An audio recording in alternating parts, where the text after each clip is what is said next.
Faced with a child's illness, life stops overnight, and parents enter a world of fear and worry. For parents who don't live close to the medical care their child needs, there's an added stress: distance. Many families have to travel hours for treatment. Expenses can quickly add up.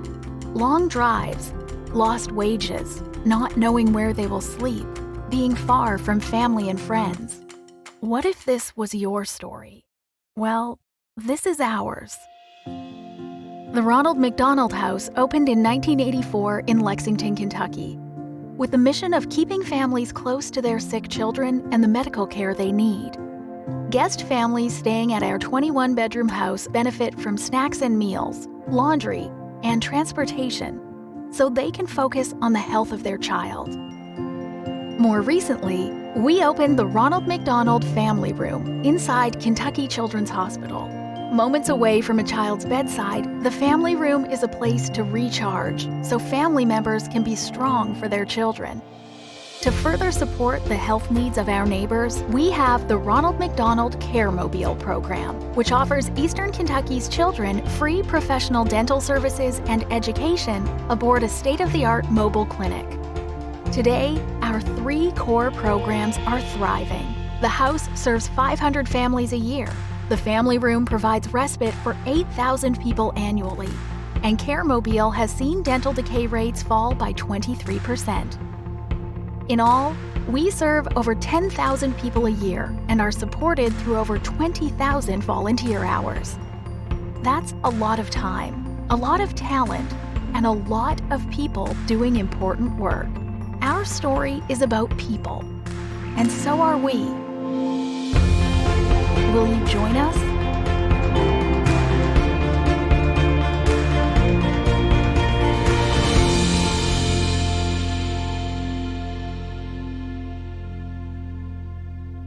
Be a dingy basement, but it is, because it's our basement.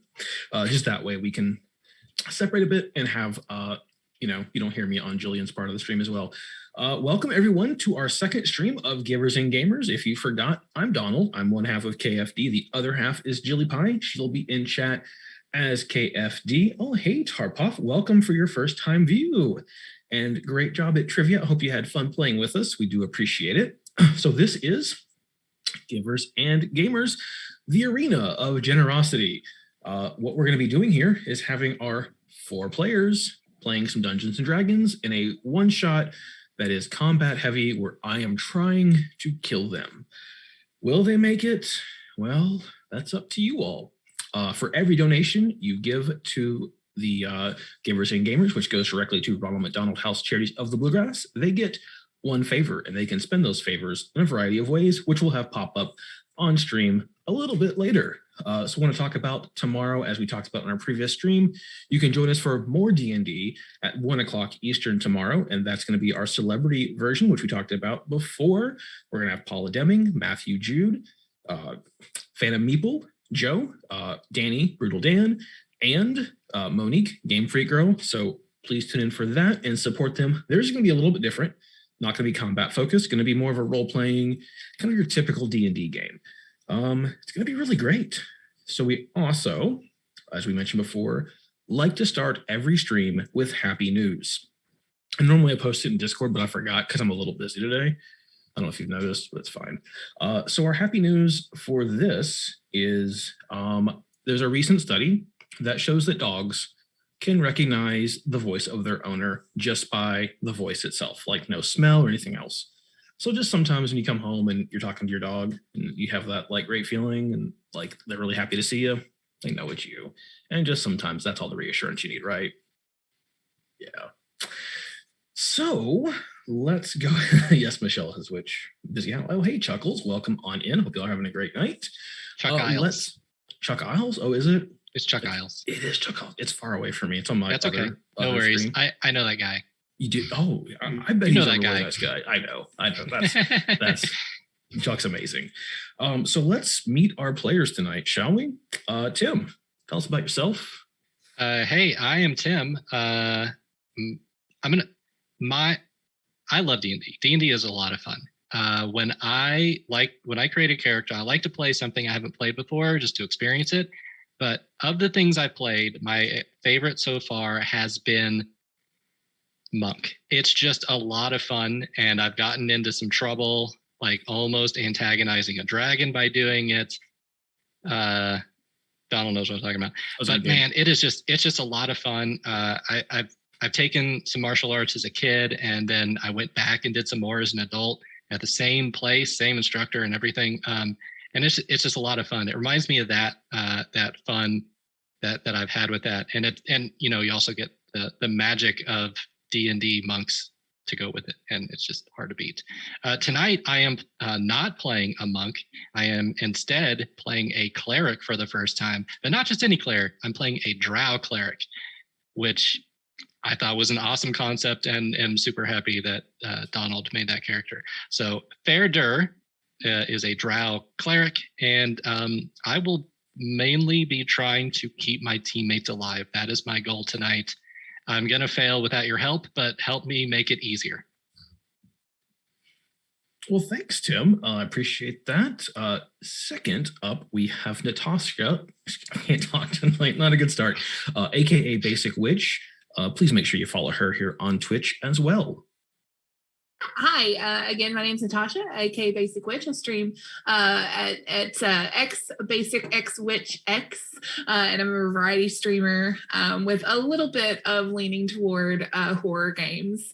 I have played Dungeons and Dragons for about 15 years, and my first ever character was a bard, and I love bards. In fact, I played myself as a bard in a very short campaign, and my character, my bardic name was Natasha Nightingale, and so I love bards. But tonight I am playing an eldritch knight fighter with a knight background, and she's of noble birth, and her name is Beloff. She's a tiefling as well. Oh, Burger Bun's first character was a bard too. You all both have like a bard vibe for sure. Definitely. Well, that's awesome. Well, let's Austin. Tell us about yourself. All right. Hi, I'm Austin. I'm going to be playing as a high elf wizard tonight. I've played as a wizard before, and I really prefer anything like any kind of spellcaster, sorcerer, wizard, anything. Not pretty much into like healing or anything. I'm a glass cannon, and I just need somebody to protect me at all times, and then I'm good. But yeah, I'm really excited. Fun fact about me, my husband's name is also Austin, so that's pretty neat. But I'm really excited about tonight. This is my first time playing D&D like online, so let's try it out. Woohoo! Woohoo! Woohoo! And you couldn't pick a better place to do it. I mean, here we're on stream. We're raising money for an amazing cause for the Ronald McDonald House Trees of the Bluegrass, located here in Lexington. So all that money goes there.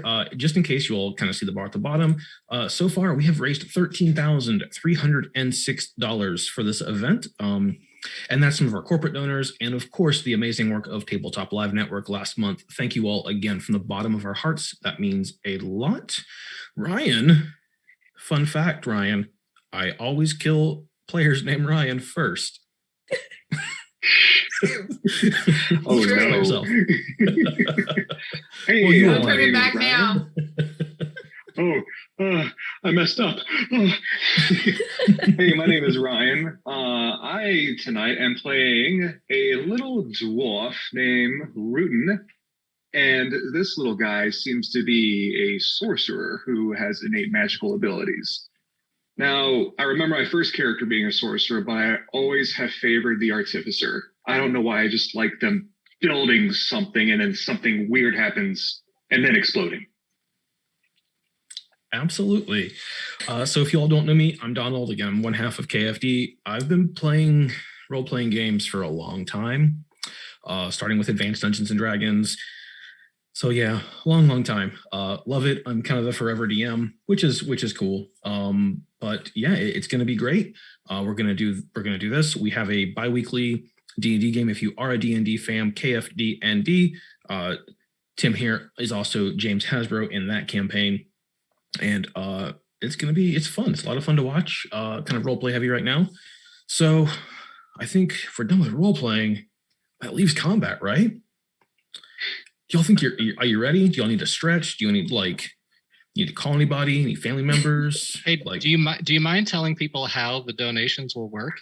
Oh, yeah. I mentioned that to you all. I didn't mention that to chat. Thank you so much. So as Jillian has on screen there, for every $10 donation, or if you donate $20, that will be 2 favors. So it scales. It's not even like diminishing returns. You donate $100, that's 10 favors. Dragon scales? Yes, just like dragon scales. I hope Jillian hit the dragon scales.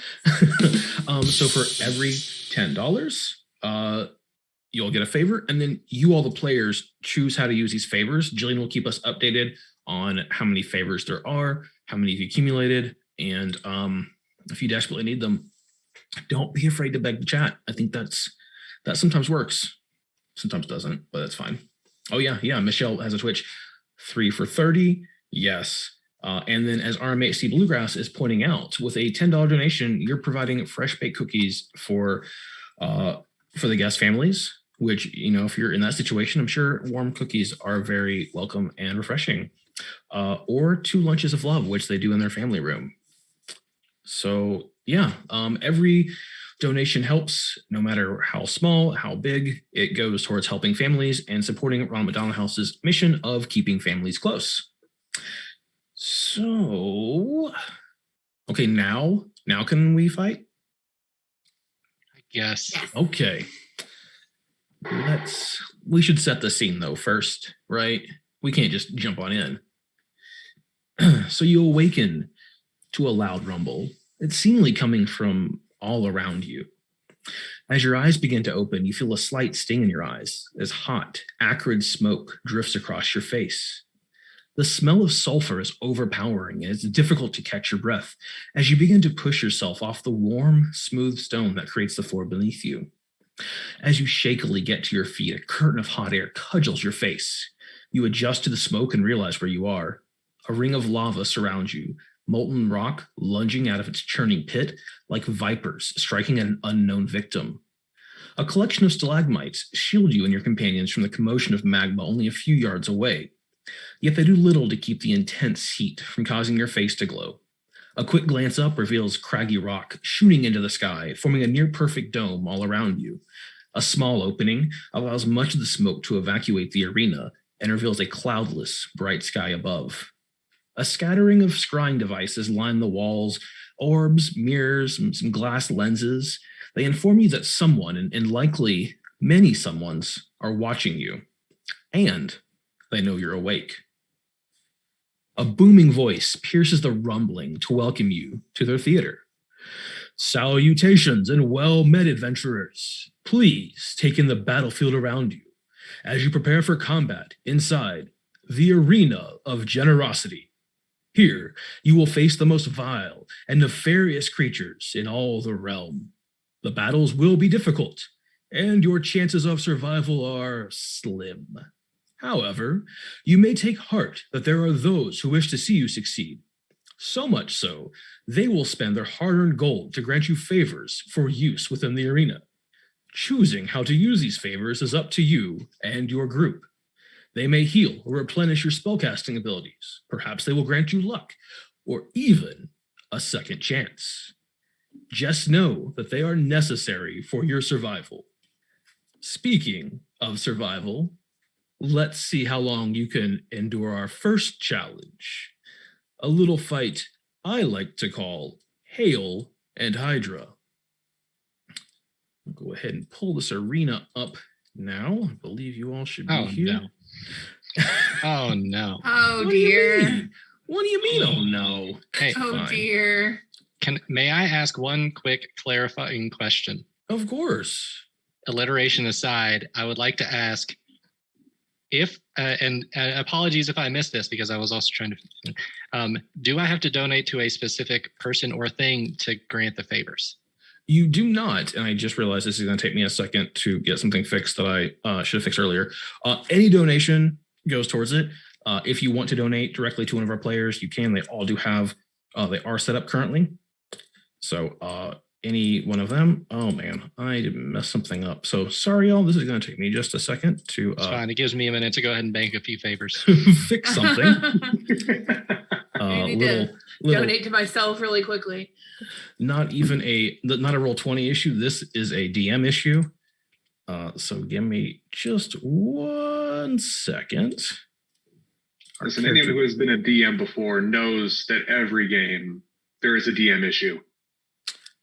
I've had fewer and fewer, but I usually have been playing the same game for a bit. Probably faster for me is to fix this the other way, truthfully. So let's do that. Let's take you all back to our arena. And just make sure you all can. I renamed characters, and that's causing a little issue. I think that is it. So players, you should be in the arena now. If you can just confirm, you can still move your character tokens. I don't see the arena. I did, but now I don't. Oh, it's fine. Oh, you should be. How about now?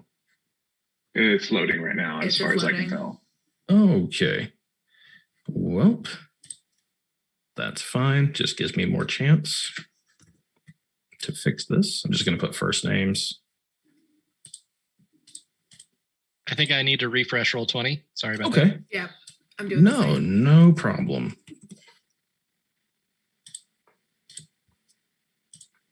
The joys of internet gaming. So this is our arena. Good.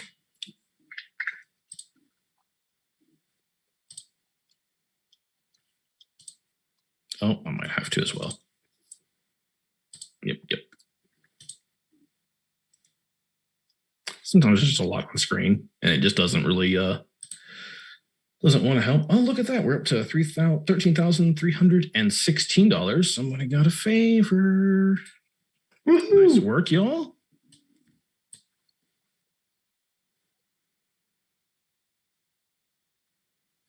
That sounds amazing. So we'll have a 5-minute video, just real quick, talking about not only what RMHC, who they are, but also who they serve, which is really important. Great idea, Jillian. On April 5th, 2021, Sam and Billy Ratliff would be delivered news that no parent wants to hear. Born at only 26 weeks, their twins' lives were at risk, and they would have to travel hours from home to get them the life-saving care they would need to survive. On Monday, April the 5th, God had everybody in the place where they were meant to be. I was pregnant with monodi twins. I had just picked Eli up from preschool and felt like just didn't feel normal.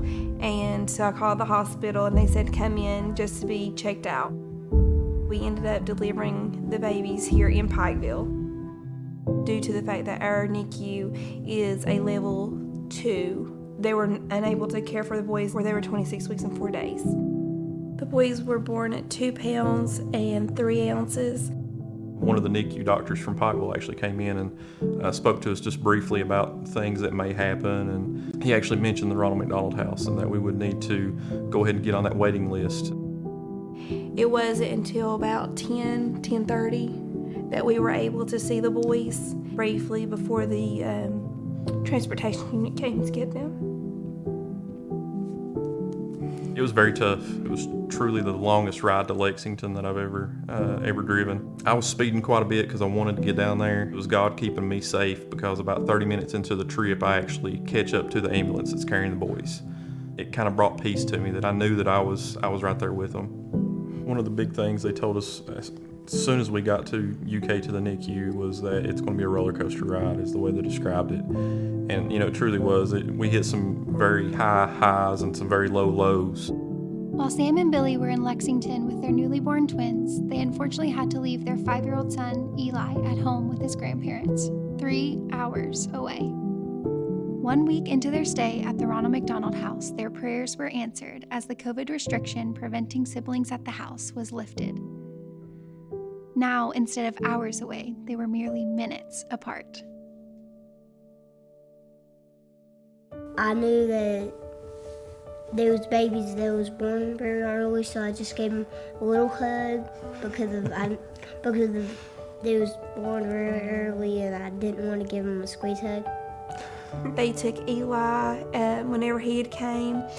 Daria had made sure that to keep it interesting for him, did scavenger hunts, colors, crafts for the boys. There was something special each time waiting for him. I love that I could stay every single day. Each morning, Daria would fix like a breakfast, a little sweet treat, or you could take something to go. Each evening would come back, they would have a meal either from a community or someone had cooked there in the kitchen. And it was like we were there in the dining area, like as a family together. The first time I tried that brownie, I liked it. Because their stay was so long, Billy had to utilize all of his paid time off and was going to have to return to Pikeville with Eli, leaving Sam and the twins behind. Little did he know the police chief and mayor were working together to create a policy. This would allow his coworkers to donate their vacation time so he could stay where he was needed the most. And I already had officers and myself as well who wanted to donate Billy time that we had and wasn't using. If it could be used, we wanted to give it to him. We've talked it amongst ourselves, and we don't really understand why that we don't have this policy already, so we need to try to do the right thing, and we want to make it to where Billy can be with his family and still get paid. I mean, you just mentioned it right now, I get chills. Just thinking about how blessed we both were, how great of people that we work with. As a school counselor and as a police officer, we're always available to help others, and it was just a little bit more difficult to switch those roles and to be able to receive that help. One of the quotes that was in the dining hall was the greatest strength that a person can have is to receive help. Just amazing how much support we received. If I had one word to describe the Ronald McDonald house, I would probably use family, because it truly felt like a family. It is like a home. It is not like a hotel. You're actually in a home with those family members who want to take away all of the stress and the burdens of life, so that way your main focus is being on your loved one who is in the hospital. Like a complete blessing that we were able to stay there. They currently weigh 11 pounds, 11 ounces. They're right on schedule with their clothing, 3 months. Getting teeth. Yeah. They're actually cutting teeth right now, so.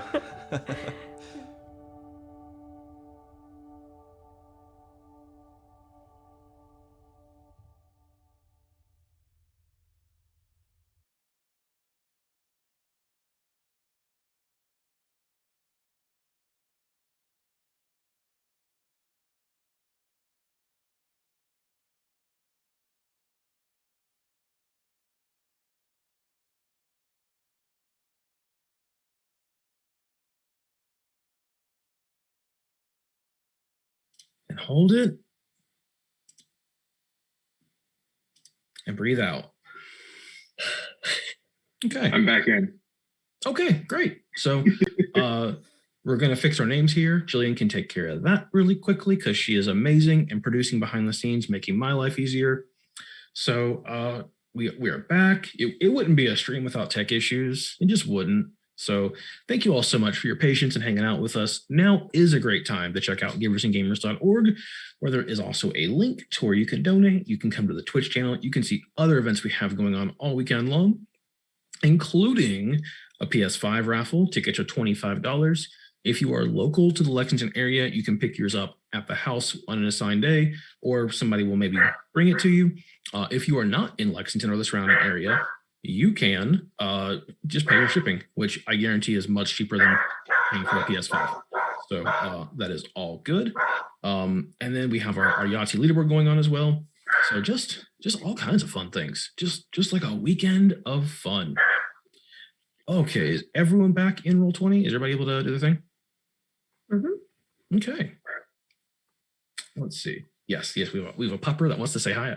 I'm sure the best boy. Nice. All right. So we were at you waking up in what appears to be the bottom of a volcano.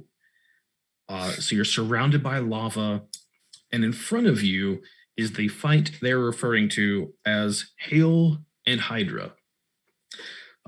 And with that, a magical portal opens in the center of the arena, revealing an enormous lizard-like creature. Its leathery body is covered in plate-shaped scales, supported by short and stout legs.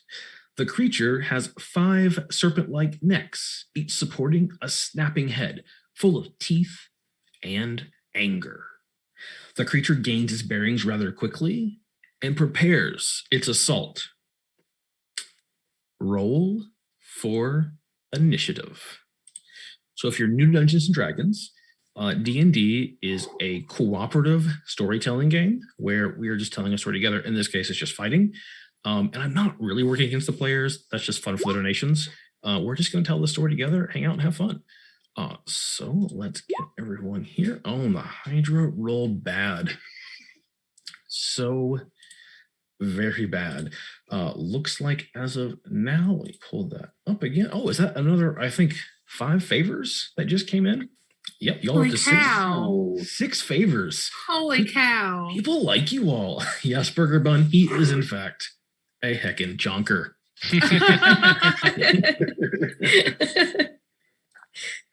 All right. Beloff, you rolled really well, and you're going to be going first. I think you should be able to see the Hydra in the middle of your combat there. So it's up to you what you want to do. All right. I just want to double check how far away I am from, let's see. All right. I'm currently 45 feet away. My movement speed is 30. So, well, let's do this, she says. And let's see what should we do? What should we do? I do have extra attack, so I can move and then attack twice. I believe, right? Is that correct? So your attack action is all the attacks you get. Okay. You can move, but I don't think you can quite make it to the Hydra based on your current speed. Okay. So you could move and then dash to get up there. You could move and then cast a spell since you do have arcane abilities. Yeah, I'll move and then I'll cast a spell. That's exactly what I'll do. Let's do it. Let's yeah, you know what? Let's go ahead. Let's do this Earth Tremor. Oh, sounds great. So go ahead and move your character print roll 20. Oh, Earth Tremor. Nice. Did I click it right? I'm so sorry. No, you totally did. Okay. No problem at all. So we'll move what? I can move my full movement speed. You can. Okay. Well, yeah. But the range on that's only 10 feet, and I think you'll still be 15 feet away. Oh shoot. Okay. Then let's do something else. Let's see. Let's do it. You know what? Ray of Frost it has a 60 feet. Oh, perfect. Range. All right. Do you want to describe your spell as it comes out of your hand? Sure. So,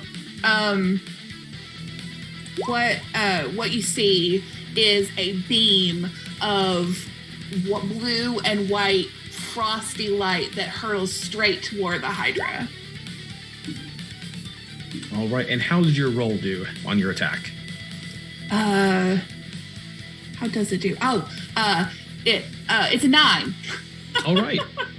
So it's a big creature, and you find it and you hit it, but just something about the magical energy coming through doesn't penetrate this tough hide, and like you can kind of see frost on the outside of the creature, but it doesn't seem to have any effect on it whatsoever.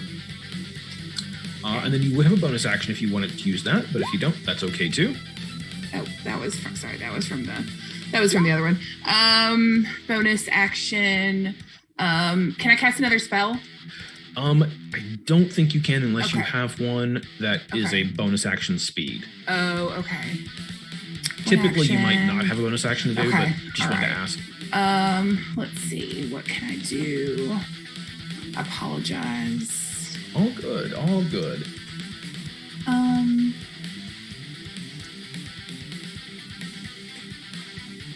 You very likely don't have a bonus action to use. I have Action Surge. Starting at 2nd level, you can push yourself beyond your normal limits. On your turn, you can take 1 additional action. Do you want to do that? Yeah, let's go ahead and do it. Okay, let's do it. So we know that the frost didn't work. Let's. If you cast another spell, it still, I think, has to be a cantrip. Oh, cantrip. Okay, we can do that. Let's try the firebolt. Well, let's try it. How'd you roll? Let me get back over to that screen. 17. Okay, so a 17. The firebolt hits it, explodes up against it, and you hear the noise as it just absolutely hates being hit by fire. Go ahead and roll damage. Okay. And that is, I'm so sorry. 5th level. Oh, good. 2d10. So slash roll 2d10. 6 damage. 6 damage. All right, so you should be see the health bar there. Not super hurt by it, but every little bit helps. So that's a great turn. And use your action surge, which is a long rest to get your next one. So you are done with those, unless you all choose to do the long rest with your favors. So with that, I was calling. I think, is it far or fair? How are you pronouncing it, Tim? I'm saying fair. Fair it is. Fair, your turn. Fair.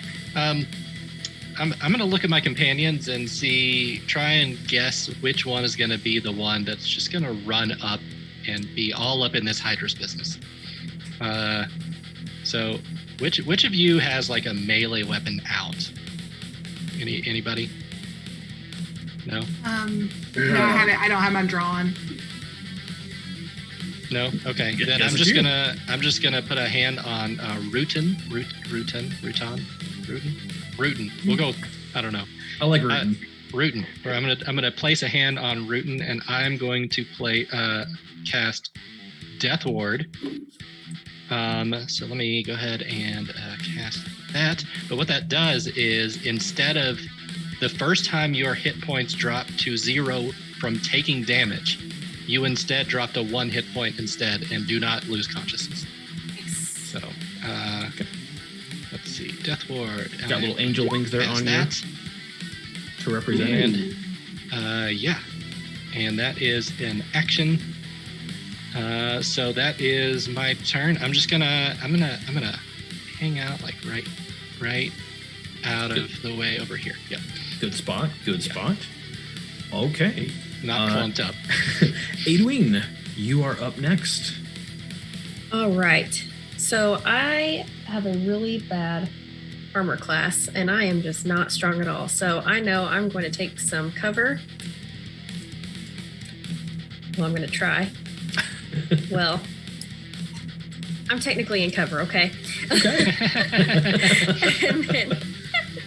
But I'm going to be like off to the side so I can still cast a spell. Yeah. And I am going to cast Lightning Bolt, which I think has a range of 100 feet. So we should hit. Good hit. Fingers crossed. And I'm going to just cast it as a level 3. Oh, getting crazy. All right, so the Hydra has to make a dexterity saving throw to try to hop out of the way, and it's not super, not a dexterous creature. Let's see how it does. So it gets a 14. Your difficulty is a 16. Takes full damage on that. Nice. Okay. Nice job. So do I do anything, or am I good? You are good. So with that, sorry, I gotta get this pulled up. But, I would have planned better. I believe with that much damage that's taken, one of the heads begins just to shrivel and go away. One of the heads is dead. But you know what they say about Hydras? No, what? Cut off one head and 2 more grow back. I was going to say they're just not really nice. They're kind of ornery, but that too. All right. Rutan, you are up. All right. So I go, well, thank you, Drow. I'm sure I did want to kill myself today, but thanks nonetheless. So, no problem, mate. Hey, I figured if elves typically, like how elves normally sound, typically comes off as, like royal British. I'm imagining drow is Australian. I love And it. so it's my very bad Australian accent that I am trying to make for my drow. There are no bad attempted accents because you're just trying something and it's fun. I'm just using some things together and I'm getting something unique. This is a positive place. Yeah. So given this newfound power, I shall march head forward. 5, 10, 15, 20, 25 being a dwarf, I don't have that much running speed. Y'all up to 12 favors already. I guess I gotta do some damage here. Oh. Well, I don't know who voice that is, but I'm gonna say too bad and cast Tasha's Mind Whip. Oh. Yeah. Woo! Can you link that in chat for me, please? Thank you. Yes. All right. So we are going that to information make for you. an intelligence saving throw on this critter. Ooh, no, that's a -3. Oh, that's not good. Uh-oh. All right. Go ahead and roll damage. Oh, I did. It's up there. Oh, perfect. Let's see. Oh, I just see the 3d6. I don't see your damage yet. That's okay. It says 9, but if you want me to roll. Oh, I see it now. I'm just a little unobservant. Nope, no. You're totally good. -9. All right. And then this creature cannot take a reaction. Failed his spot check. Oh, my perception is pretty low right now. Also, I get to choose what it does next time. It gets to choose whether the creature does if it gets to move, action, or a bonus action. It only gets one of those 3. So that's kind of rough. Okay. Anything else your turn? Nope, I'm just standing right here facing headlong at 4 heads. That you are. And the Hydra, being like not the brightest of all creatures that you're going to be fighting tonight, it realizes what's happening, but is like very just animalistic and instinctual. And it's going to use that just to move forward. But as you all probably remember, the name of this fight is Hail in Hydra. I forgot the hail. Oh. I can't forget what the hail. How could I forget that? Oh, I know. Suddenly, from the other side of the lava, portals appear with small, flying, imp-like creatures, seemingly made of pure ice. So, to make things easier, one of these ice methods we're going to call the blue ice method. He has a blue dot on him. The other one we are going to call the red ice method.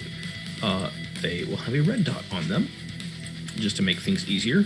And they just now appear, so we're going to go ahead and roll initiative for them, and they will be taking turns for the remainder of the fight, which is going to be super fun for you all. I hope you like ice. Oh, cool. Oh, look at that. That's a good roll. All right.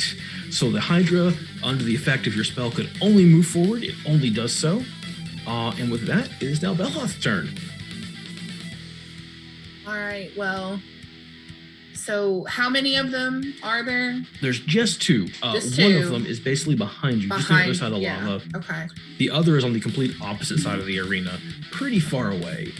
Okay. I wouldn't worry about that one at all if I were you. Yeah, for sure. Okay, so let's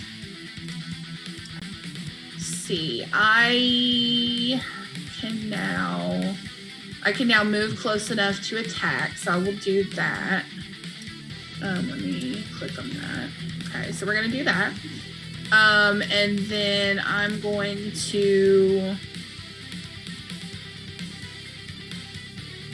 use my long sword. Awesome. +1. And does a 17 hit? A 17 hits. You slice right between some of those scales. All right. And I'm going to do 13 stabbing damage. So she kind of thrusts her sword into his side, like he said, right between those scales. And you do get a second attack. Okay, let's do that again. And this time, does a 16 hit? A 16 does hit. Okay, great. So we'll do 9 more damage. Nice. And with that, another head shrivels up, shrinks away, and is gone. Y'all are taking out this rider like it's nothing. I guess I need to step my game up.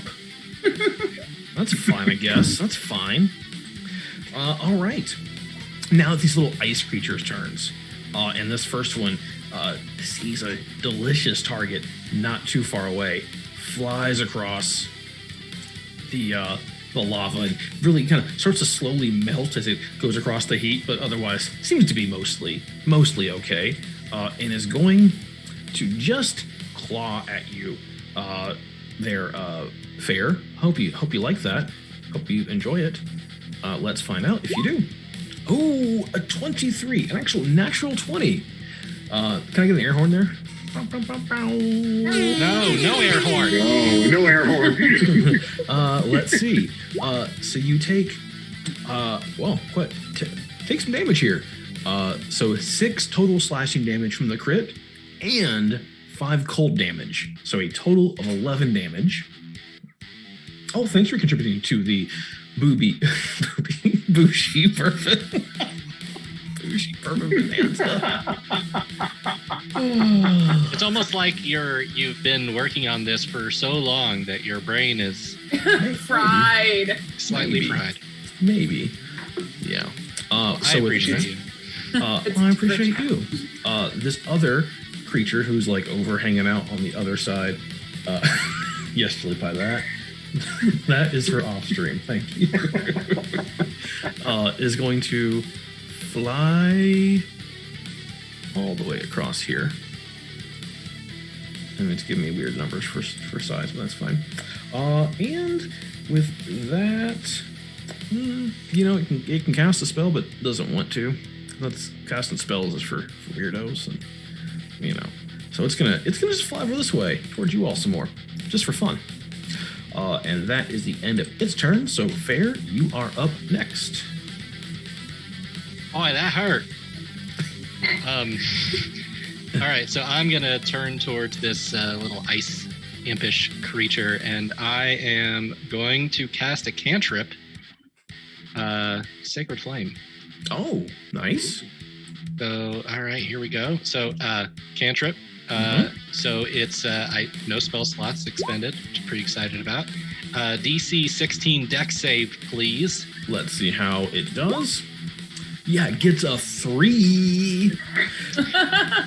All right, that would be 15 radiant damage. Ooh, does not like that damage. You take a huge chunk of its health as it, like, the innate light of goodness and radiance and benevolence from your deity explodes on the method, and it kind of shakes and shatters, little pieces of icicles falling off of it, and just lets out a at you. Not super content. What else are you gonna do? Okay, so I'm gonna go ahead and I have a bonus action spell that I can cast called, let's see, is it instant? Yeah, it is instant. Okay, Healing Word, bonus action. And I'm going to cast that on myself because I'm the only one who's taken damage so far, I think, yes.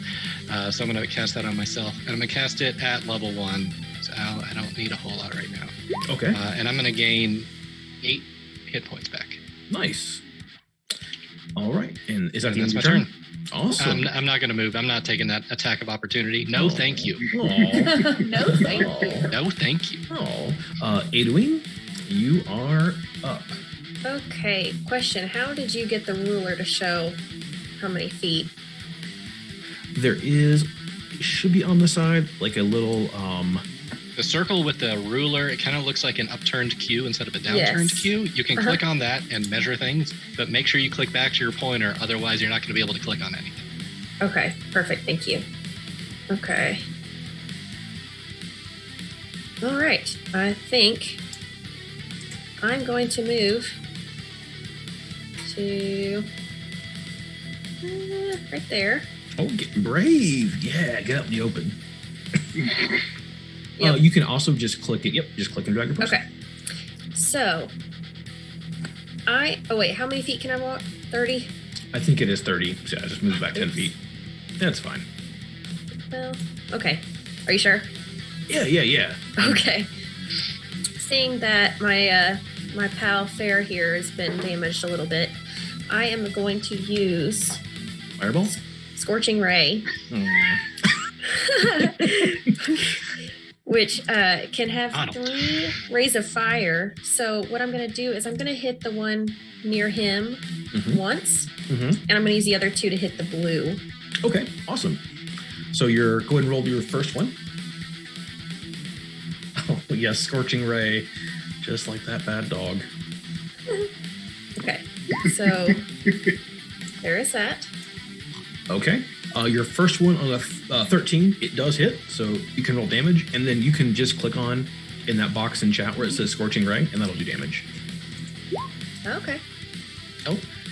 So for 8 fire damage, it kind of hits it full on, and it kind of shakes for just a second, and then it explodes in a burst of jagged ice. Oh no! So Fair, I need you to make a dexterity saving throw. I got too excited too fast. No worries. All right, let me do a Dex saving throw. Yeah. Wait, hang on. No, wait, never mind. It's not Dex that I get advantages on. Never mind. 8. Yeah. I failed. I definitely failed that. Sorry. 5 slashing damage. Yeah. Don't worry about it. I'm good. And then you're I'm just gonna yell, I tried to help. Oi, thanks a lot, mate. And then your other 2 rays.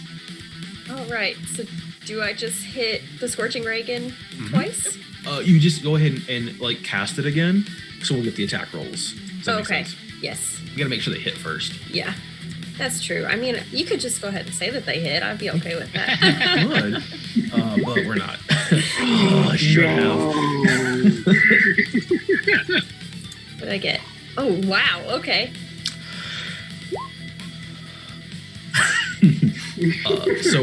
She got a 29, which is a natural 20, and you did 10 fire damage to it. It does not like that at all. All right. And then your third ray. Okay. Natural 20. That's good enough.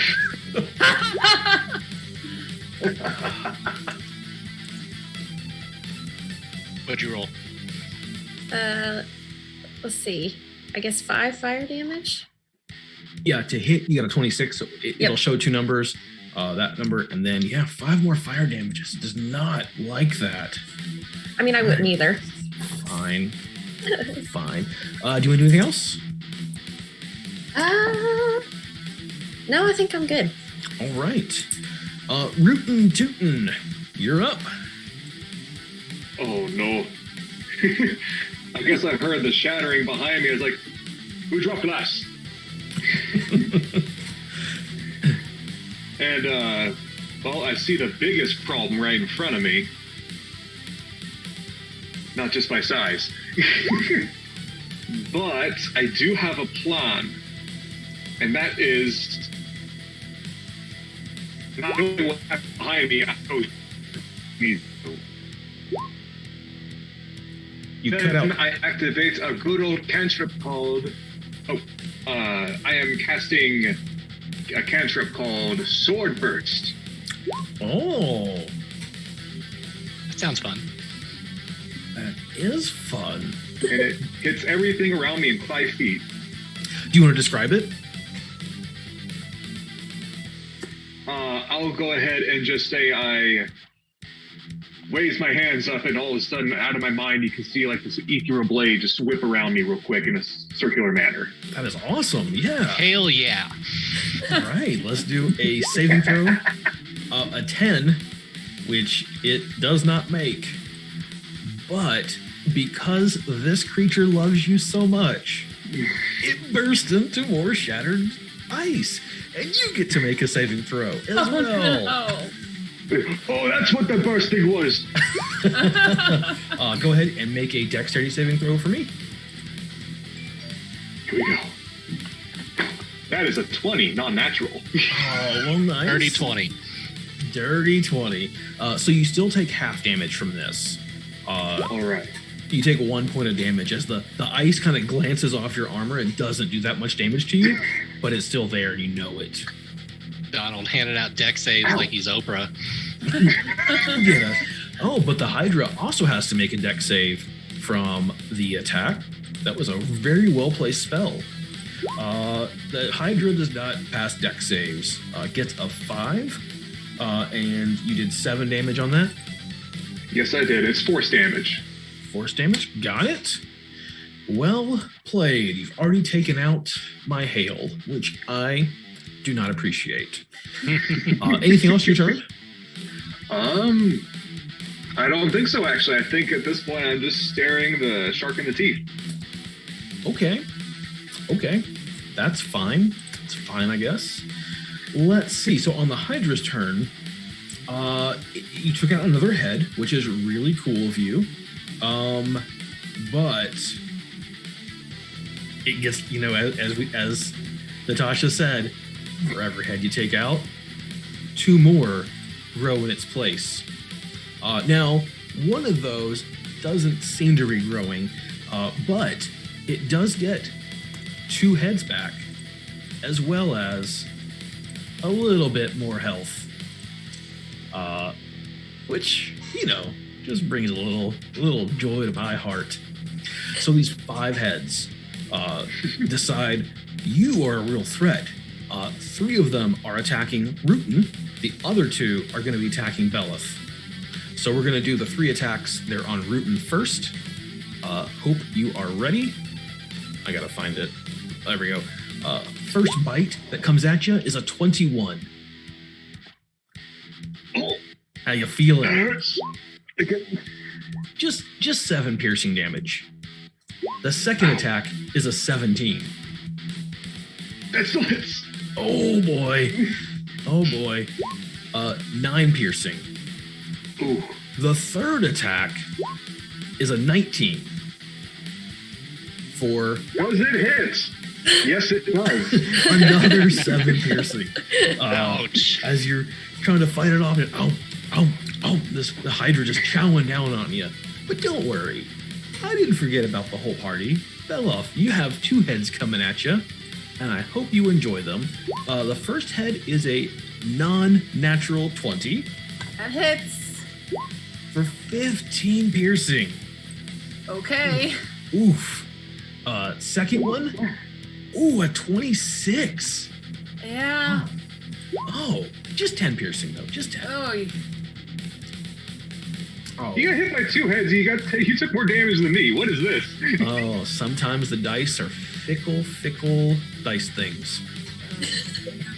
I'm not gonna call dice them things. Ladies. That's rude to call them fickle. Like that's inappropriate. But they're just dice things. Anyway. Belith, you can now get revenge against this creature who has so terribly wronged you. Your turn. All right. Well, she kind of stumbles back with the attack, but she readies herself, and I'm going to go back and do the long sword again. Actually, let's do Hellish Rebuke. Oh. Let me double check what level that is. Sorry.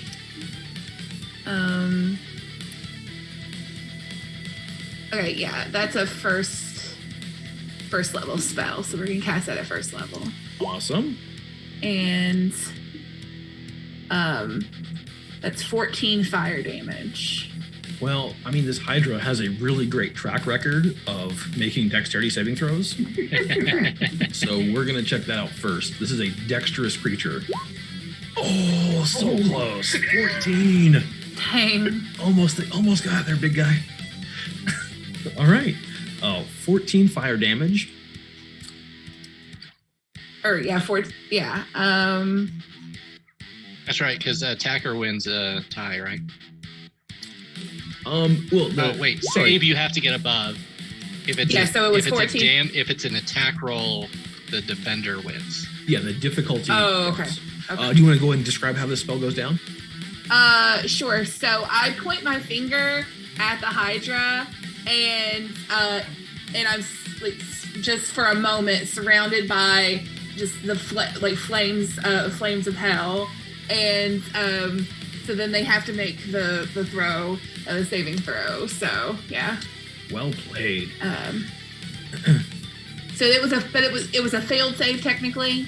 It was a failed save. Okay, so they still take 2d10 fire damage on a failed save. Yeah, I actually it did that when you cast a spell. It Okay. rolled the 2d10, so Okay. 14 fire damage. Oh, so the 4. Okay.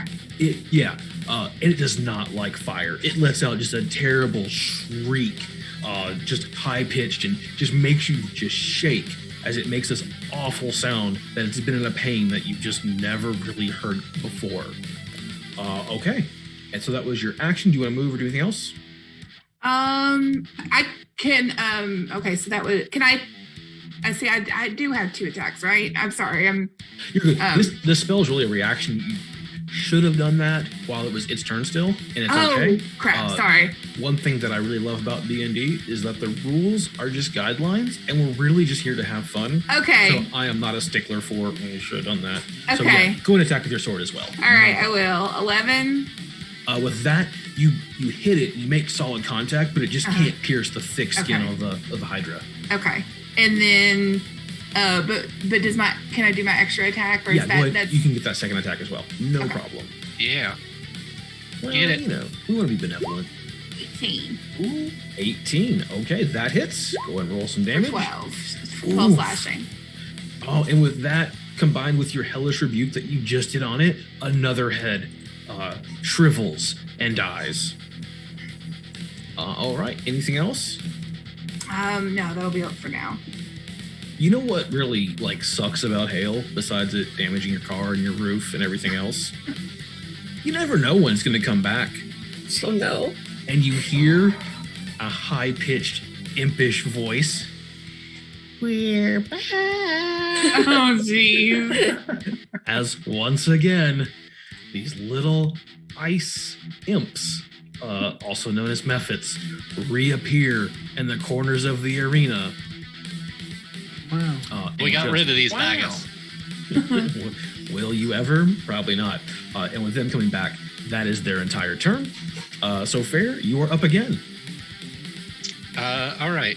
I think what am I gonna do? Sorry, Chat is asking for a head count. The Hydra currently has 4 heads between those destroyed and regrown. Okay. I know what I'm gonna do. I'm gonna cast Fairy Fire on the Hydra. Okay. So that let's see if this happens first. So I'm gonna go ahead and cast that. So I need a Dex save, please. I believe this creature is so good at Dex saves. That's why I picked this. Got a 4? Does that save? No, it doesn't. Nope. So I cast it in a way that it would affect the Hydra and not my teammates or my allies here. But it is now engulfed in a violet flame, like mostly translucent flame. But what that actually means is that any attack roll against the Hydra has advantage if the attacker can see it. Yes. Excellent. Zandok is suggesting that lasts for up to 1 minute. And now I realize I should have cast my other thing first, because now I'm concentrating on it and I can't cast another spell. So I can't cast another spell, but I am going to go ahead and let's see, 30 feet. Yeah, I'm gonna risk it. I'm gonna run up next to Rootin and get ready for my next turn. Yes. Clump up together. It's Adwin, risky, I know. It's risky. you are up. Alrighty. I'm just gonna go Away. away. We're gonna go up there. Okay. We're just gonna, yeah, that's a good spot. And we are going to, I've used up too many spell slots already, and it's early. So we're gonna use a cantrip. We're just gonna use Firebolt on the Hydra. Yeah. Okay. I'm feeling Firebolt tonight. Don't forget, you all do have favors that you can use. Replenish those spell slots, get some health back. Totally fine. How was your firebolt? 11. So with that, you seemingly like it's gonna hit it, but just something weird happens as it kind of flies off to the side and just barely misses it. And it notices the firebolt for sure, and it lifts its one of its legs up to avoid it at the last second. Do you have anything else? No, I'm just gonna hide in shame. I'm embarrassed. All right, that's fair. Rootin, you are up. So I see a Fair behind me, and I go, hey, what do you do to it? Is it stronger? It's glowing. Thought you could use some help. What do you mean? I don't know. Hit it. Hit it. Whatever. Hit it. So I'll go ahead and actually hit it with my sickle. Yeah. Okay. Yeah. I Nice. forgot you had a sickle, but cool. And with advantage, I roll a 14. So you pull back and let loose your sickle, and you think you're gonna slash right into it, but that armor and that hide is just so thick, it just becomes a deflecting blow and doesn't affect it at all. But good effort. I look back at Fair and go, it did work. Hit it harder. Anything else your turn? Yes, actually. All right. This actually makes me a little perturbed, and I do spend a sorcery point. Or 2 sorcery points, my mistake. Since I'm a sorcerer, and I have total of 8, so I'll put that down to 6, to use my meta magic Quicken Spell. Oh. So any spell that has a casting time, let's see, of 1 action, I can now do as a bonus action. Nice. So What do you I cast? shall now cast Chaos Bolt. Of course. That sounds interesting. Let's do it. All right, so with this spell, I need to roll 2d8. An 8 and a 7. All right. So with that, let's see here. Well, none of these really are what I was hoping for, the chaos, but I'll choose 7, which is psychic damage. Okay. And with that, let me go ahead and click there. And I do have to roll to hit. You do. So there's a 14 hit. A 14 does not hit. Your bolt goes right at it, and again, its armor just needs to be a little bit too thick, and your bolt of psychic energy just hits it and just bounces off of it. There, it still did work. Anything else? That is legitimately it. All right. Well, it's missing a head now, and it's not really a huge fan of that. But it's going to attack you again. So 2 heads there at Rootin and 2 heads at Beloth. So first 2 attacks there for Rootin. A 25. How's that going to do? I think it just barely hits. Well, it only hits for 6 piercing. The second attack, a 23. This is like awesome Hydra rolls tonight. This is great. Thanks, chat. I don't know what y'all are doing, but you're doing great. Ooh, for 13 piercing. Ooh, Rootin. Chat, what are you doing? Root, you're not looking good there, buddy. I'm not. Two heads are going to attack Beloth. Beloth, the first is a 21. For 15 piercing. The second one is a 24. Roll 20 is just rolling really well for me tonight. I wish I was a player. And this one is just 6 piercing, though. So not not as bad. Okay. But this time, and maybe you figured out why, and maybe not, but it doesn't regrow any heads, and it doesn't seem to be getting any of the health back that it had before. So, just something else to keep in mind. And Belf, it is your turn. Well, in response to those attacks, I will go ahead and cast Hellish Rebuke one more time. Oh, nice. So that was a DC 15 with a 10 fire damage. This time, the Hydra's expecting it, and somehow dodges out of the way as you point your finger, and just pure fire energy comes out of it, and it looks scared. It looks genuinely scared of this fire, and somehow avoids it. Dang. Yes. You just hear her. You just hear her just holler in what tieflings speak, Infernal, typically. Infernal, which actually sounds Russian if you're gonna get tactical with it. Yes. Could you go ahead and do a Russian accent for me? No, not right now, actually. I knew you were gonna do that. You're the best Russian accent. So I'm gonna update our favors a little bit. If you all at any point want to spend 3 favors, you can also make me reroll with disadvantage. Just since you all haven't used any favors yet, we want to make sure you're using them because that is what they're there for. But that was your reaction from the previous turn, so now it is your turn. And what do you want to do?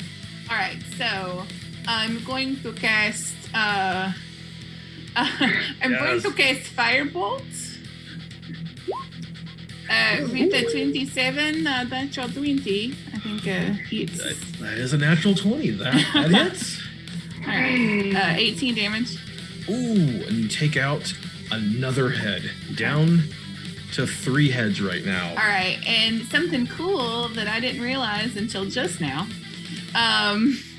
I have War Magic, so beginning at 7th level, when I use my action to cast a cantrip, I can make a weapon attack as a bonus action. Oh, nice. So we're going to do it again. Oh, let's do it. All right. 21. 21 hits. Okay, so that's going to 21. be 13 slashing damage. 13 slashing.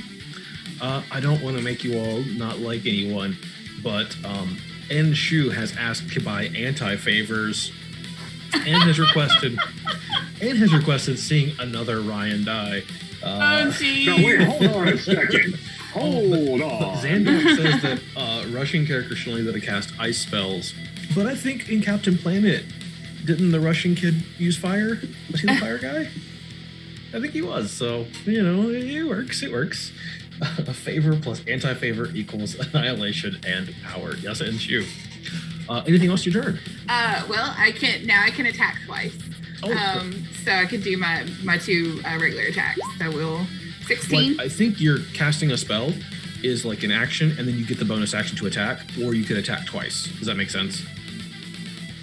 Oh, okay. So you can do 2 sword attacks, or you can do a spell and a sword attack. It's like how gotcha. that works out. Okay, yeah. okay. So it was the 13 slashing. Okay, the 13 slashing, that was from the bonus, and then I get one more. I think you get 1 attack with your bonus, because it like evens out for you, where you get a spell and an attack, or just 2 attacks. Like however your character wants to do it. Okay. So what I just rolled doesn't count. Yeah. Okay, then that's it. Sorry. Oh, no problem. Because I'm really excited about our ice imps coming up again. They're really fun. Okay. They're really delightful. They're so nice. Unfortunately, they do kind of start far away, and they're just gonna this one's making a beeline for you all. He's just like, let's be friends. Like, let's hang out. Hold on a second. It just flies all the way across, and the other one realizes that there's a friend up here who hasn't actually made a friend yet, and flies all the way across next to Aileen, just to hey, how's it going? Bad, go away. Let's be friends. All right, that is all they do is dash across to you all. Fair, you are up now with a very hurt dwarf in front of you. Yes, and I intend to fix that. Oh, that's a shame. Hey. I think I see my ribs. Oh, you're up to 14 favors now. It looks like you've been on the bobby. I don't know. All right, so I'm gonna cast Cure Wounds at a higher level. I'm gonna go ahead and go 4th level on this. So I'm gonna cast this on my friend Rootin. So Rootin is going. Is that really? Oh, you didn't roll well. That doesn't seem right. That doesn't. That was a level 4. Yeah, that didn't work as a level 4, did it? It did. The 14 there is 3d8. It's just you rolled an 8, a 5, and a 1. Got it. And then what's the 7? Is that? That's your first level cast. So your total healing is 21. Got it. Okay. So you healed her. Thank you. I haven't used this before, so I didn't know how Roll20 handled that. So 21. Problem. Okay. Now as a bonus action. I am going to cast Healing Word on my friend Rootin. Your bonus action has to be a cantrip because you cast a non-cantrip as your action. I did not know that. Yeah, you can't cast 2 non-cantrips in a turn. Regardless, that's just one of the few rules, and it does get you all overpowered. Cool. And I haven't killed a character named Ryan today, and I kind of need to do that. So that's fair. And please don't. In that case, I am just gonna go over here. All right, bye. Bye. Okay, bye. So don't forget. You hear me, then you run away. What's the deal? You can't heal you if I'm dead. You'll have 14 favors right now. You can use 5 of those just to get all your health back. But you can also do that when you're unconscious. So it kind of works out. Adwin, I think I've said your name 6 different ways this night. That's all right. That's all right. Okay. Yeah. Well, as I was very embarrassed from the last one, I've just got to try this again. And I'm just sitting there shaking my head. I'm like, all right, here we go. So we're just going to back it up. We're going to back it up, Terry. You gonna move? Yeah, Terry. So our Mephit friend being next to you gets to get a little claw attack in. Gets a 20. Oh no! For 3 slashing and 2 cold damage, so 5 total. As those dark chills. Not too bad. It's not too bad. You got this. All right. So in response, we're just gonna throw a firebolt. A nice and easy firebolt. And who are you casting the firebolt on? The little red ice thing guy. In retaliation. Okay. Is that a 28? A 28 hits, yes. Okay. Nice roll. Ooh. All right. Does not like taking that fire damage at all. Anything else your turn? I'm just gonna stand there and be like, yeah, that's how it's done. That's all I got. Rootin, you are up next. Well, this is bad. Rootin ain't rooting for this. So as Rootin, I am actually going to do something a little nasty and cast Vampiric Touch on the Hydra. Oh, smart. So it's a concentration spell, so this is the last thing I'm going to be able to do. So I make a melee spell attack against it. And that is a big old 21. 21 hits. Absolutely. Roll that damage. All right. And I am casting a level 3. I'm not going any higher. That's a good old 10 necrotic damage. Nice. And you get some of that back, right? Yes, half of the total damage, so I get a +5 to my big old health points. Nice. And sadly, that'll be my turn. That was a good turn. It was a good turn. All right. Up next is our friend the Hydra. Hydra is down to 3 heads, though. Only 3 heads. Well, Bruton. It's better than 1. Gonna get you twice with the heads and then once on Beloff. Just doesn't like you. I don't understand. A 26. Yeah, chat. Let's cheer for the DM. DM's rolling awesome tonight. 15 piercing. Oh, Bruton, you're looking rough, buddy. A 23 with the second attack for another 15 piercing. Bruton, how you looking? How you feeling? I cough up a little blood. Oh no! Not good. Bruton. Last attack on Bella. Bella. Another 23 for 10 piercing. Let's see. You can keep track of your health, Bella. How you looking? Well, I thought I changed it in Roll20, but it didn't change. Oh, it's not updating. It's not. Yeah, it didn't update. So, but I'm down to like 30 health. So I've been hit quite a bit. Let me get you there. We'll find 30. Something like that. Yeah. Well, it is now your turn as the Hydra finishes its head attack, and again does not regenerate. Something you all are doing is keeping it from regenerating, and it's getting down towards the end. It looks like it's looking rough. All right. Let's see. Wow.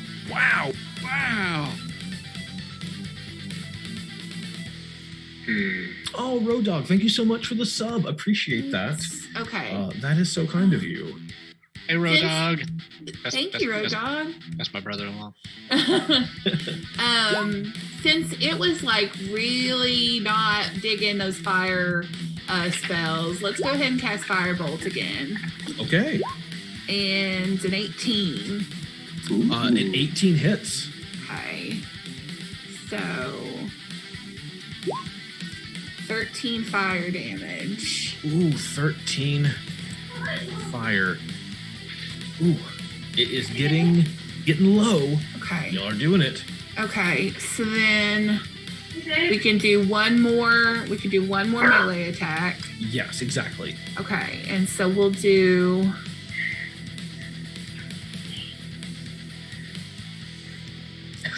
Just Michelle has a twitch nose. Road Dog. Okay. 13. Dang it. Don't forget, there's fairy fire, this purplish blue lights that are surrounding it, making it easier to see. Therefore, you get advantage. So that's actually a 21. Oh, sweet. Okay, cool. Yeah. Yay, 21. Woohoo. Awesome. Roll that 15 slashing. Oh boy. Oh, it's getting rough. You lop off another head, and it just wiggles on the ground. Down to 2 heads. The Hydra is looking rough. There's just gashes and blood and burnt marks and some lightning that's been hitting. I don't know if the Hydra has much longer. Just down to 2 heads. Anything else your turn? I think that's it. Well, guess whose turn it is? It's little ice buddies. Oh jeez. They were saving up a trick for you from before. Oh jeez.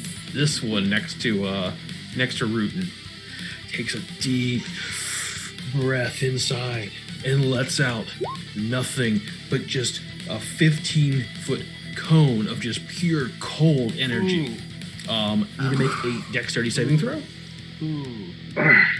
Well, everyone knows that dwarves are natural born splinters. What? Let's see. I make a 14. 14. All right. So you just take half damage. So you're gonna take 3 damage. Guys, I got cold feet. Also, this 15-foot cone, the Hydra is also in it because this thing isn't super smart. I just heard that someone funded 2 anti-favors. Oh, geez. Dropping your Down to favors 10. down to 10. The Hydra. I'm going to vote that we go ahead and use our 10 favors to get all of our health and healing and spell slots and everything back right now before they're gone. I'm okay with that. Yeah. I'm okay. All right. Let's just do them. Everybody, health back. Yeah. All your, And spell slots. and all your spell slots are back. You'll almost have this fight in good shape. Yeah, but I don't want Nicholas to win. Okay, Jilly, announce that you'll have 2 favors left after that. Hey, all that money's going to a great cause. I really thought you want to support players, but it's fine.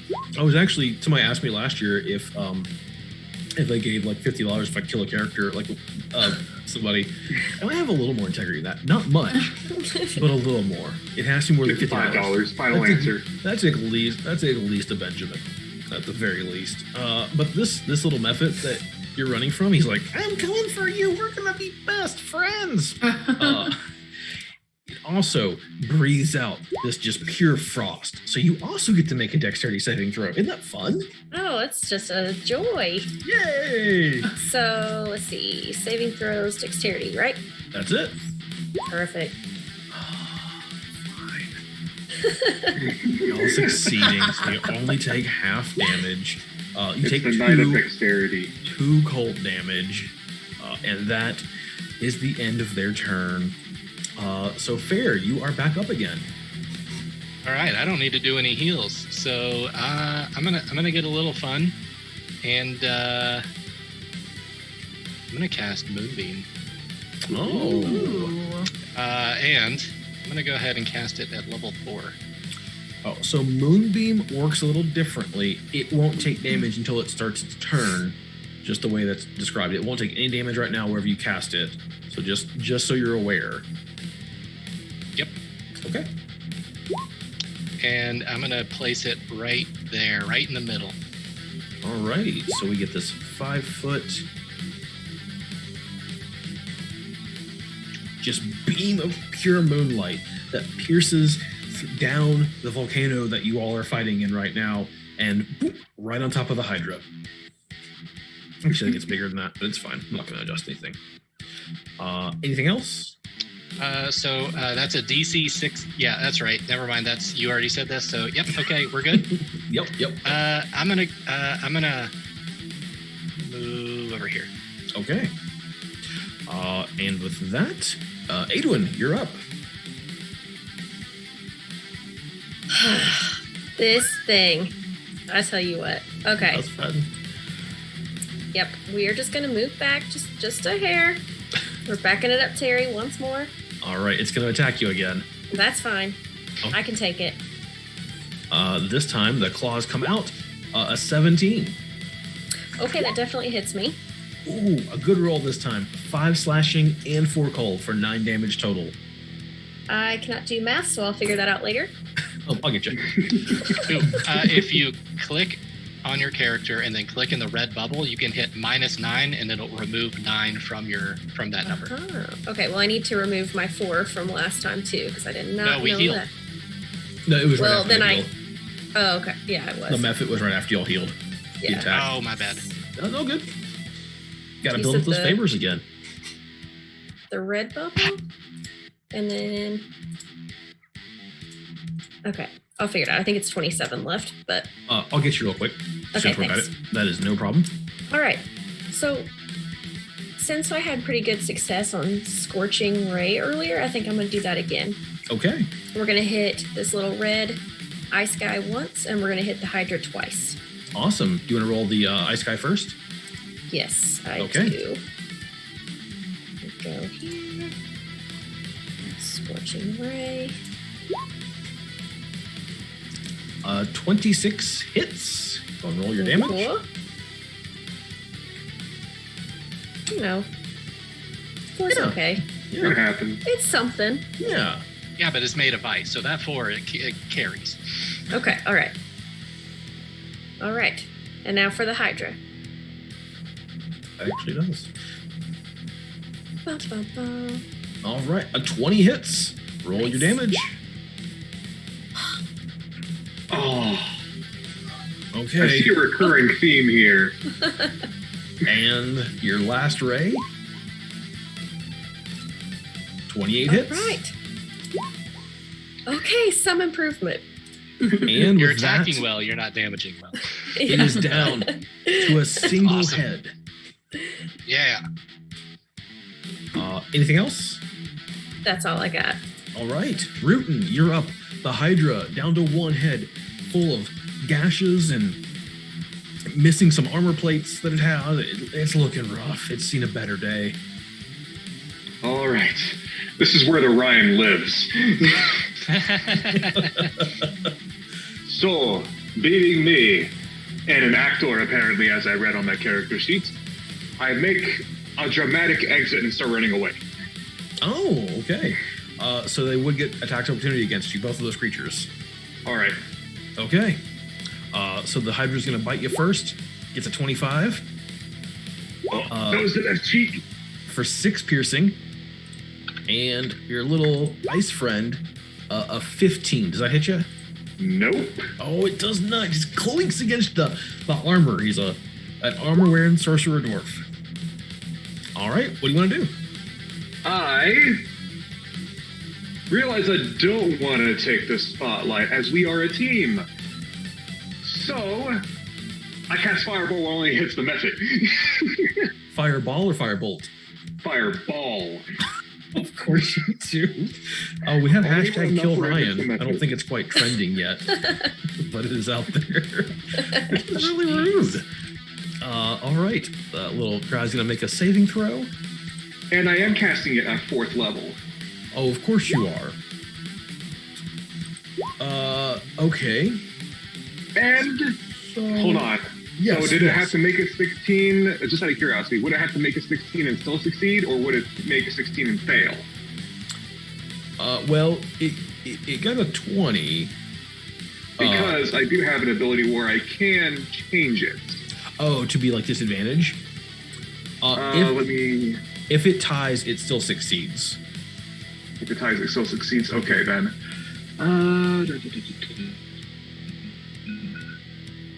But let me just tell you what happens here. Maybe this will change your mind. Because even if it succeeds at saving throw, which it does, you shoot this massive ball of fire that explodes, and it actually starts to crack the very foundation and like the rocks that you're serving as your floor. This massive ball of fire explodes, and this creature, being made of ice, does not like taking that kind of damage. And whether it fails or whether it succeeds does not matter, because at this point, it is just a tiny little puddle on the ground. Yes. Fair enough. So, but it does explode as they do, because they have their death burst. And the only thing within 5 feet is the Hydra. So chat did mention throwing these at the Hydra to do damage, which seems to maybe not have been your plan, but seemed to have worked. So it's going to make its dexterity saving throw, and it does. Oh, it does. Good job, Hydra. Good job, buddy. Oh, takes half damage. Hydra. There's like a sliver of health. Just a sliver. And Root, is that the end of your turn? Aye. All right. So the Hydra begins its turn, and there it is. There's this moonbeam coming down. The first thing the Hydra does is going to make a Constitution saving throw, which it... Oh, man. That is... does. It does. Ow. But it still takes half damage. Half damage. And you cast this at I 4th? rolled it earlier, and that was a 28 radiant damage total, so 14 radiant. The very like moonbeam itself, the pieces of the Hydra start to just fall away, kind of drifting off as this radiant damage from the moon just lifts the Hydra, and it kills it. All right, so y'all got one fight down, but the remaining fights are much tougher. So you're gonna need way more help than that. So I'm going to give you all a second. You currently have 2 favors, so you can't do any healing with those quite yet. But if you want to reposition yourselves, go ahead and take a second.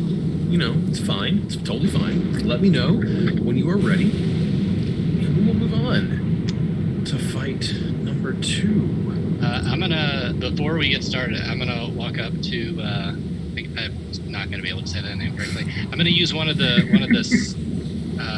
cure wound spells I have stored in my ring, so I'm gonna bring that down to 3. And, Okay. So I'm gonna go ahead and so that's just 1d5 plus 8.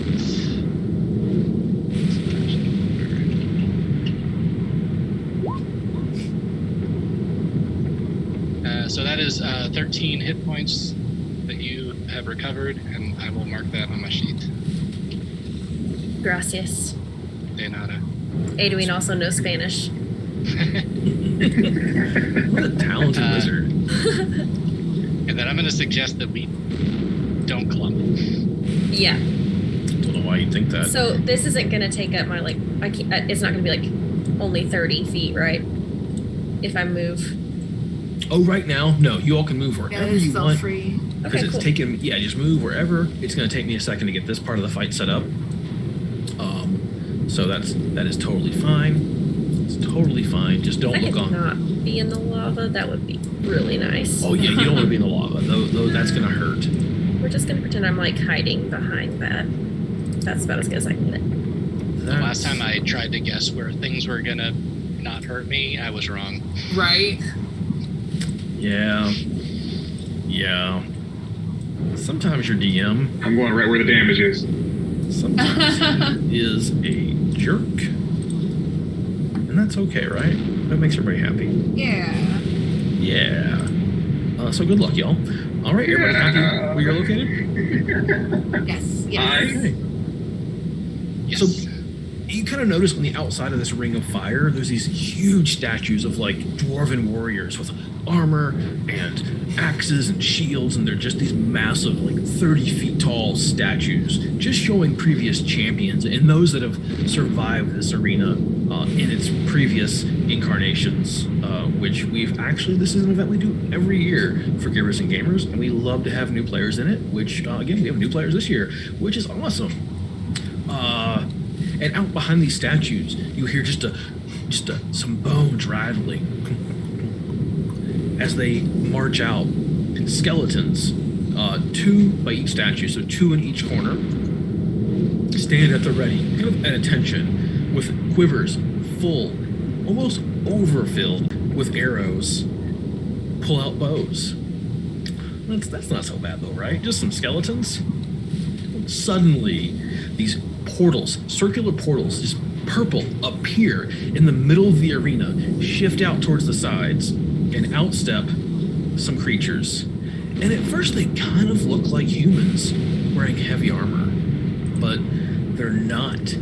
They look like they're made of maybe just, is that just pure fire? I mean, it can't be. Like, what kind of jerk would be like, let's put fire in armor and be like, here you go, it's your problem now. Oh yeah, that's what I did. So enjoy. So we have 2 fire and elemental myrmidons.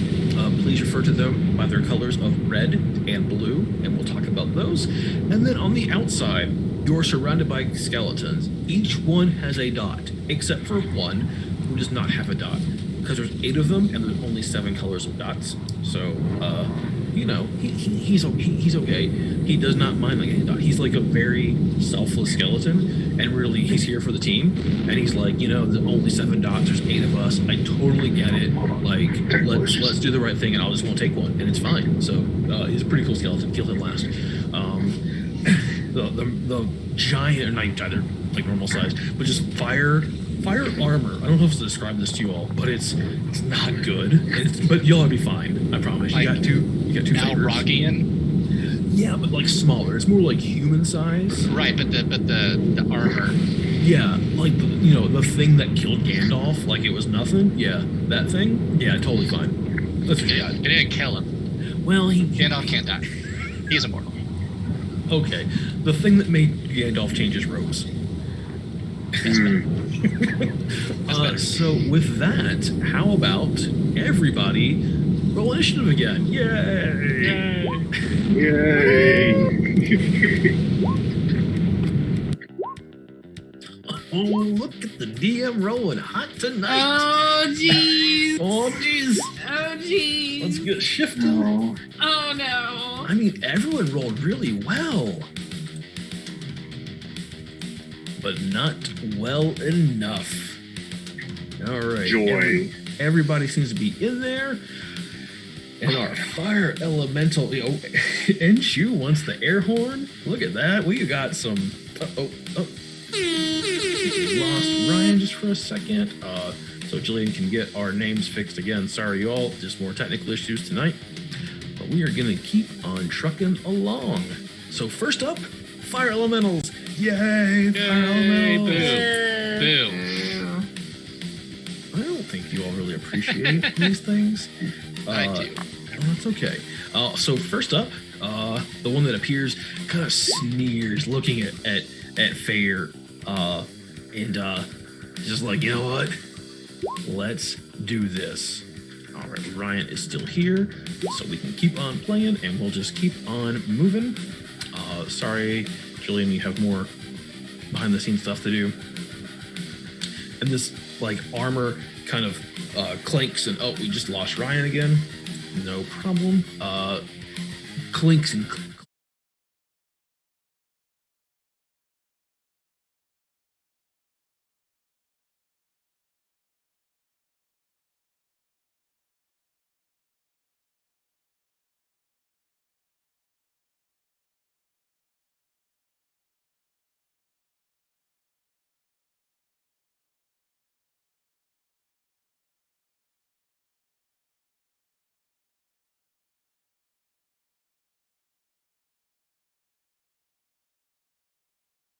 they roll bad on damage. 8 slashing damage. That's disappointing. Second attack is coming up. A 26, a 19 natural, just shy of another nat 20 on our cleric friend here for another 8 slashing. Great. Okay, no problem. It's fine. I'm at a 14. How's a 14 looking? 14? No. No, that's a hard miss. It swipes at you one more time, and this time you're like, oh, there's a scimitar coming at me, and you're able to get out of the way. No problem this time. Barely an inconvenience. I love it. So then we have Beloth, right? You're like right by one. So that's really nice. Thank you for making this more convenient. It's going to just move over towards you. And once again, 3 swings of a scimitar. You ready for it? Yeah, sure. Love it. Oh, an 11. Not hit. Okay. How about an 11? No. Okay. Roll 20. Let's try this again. We got it. We got this time. 18. That is it meets my armor class. Tie. It's gonna hit you with a tie. Okay. Okay. 10 slashing damage. Okay. All right. Slashing. Got it. All right. Sorry, y'all, for the technical difficulty. We lost someone on our Zoom, and those of you that stream, you know how it goes. I mean, it's just It just is what it is. So that is its turn. But don't worry, we got skeletons up next. So that's fun.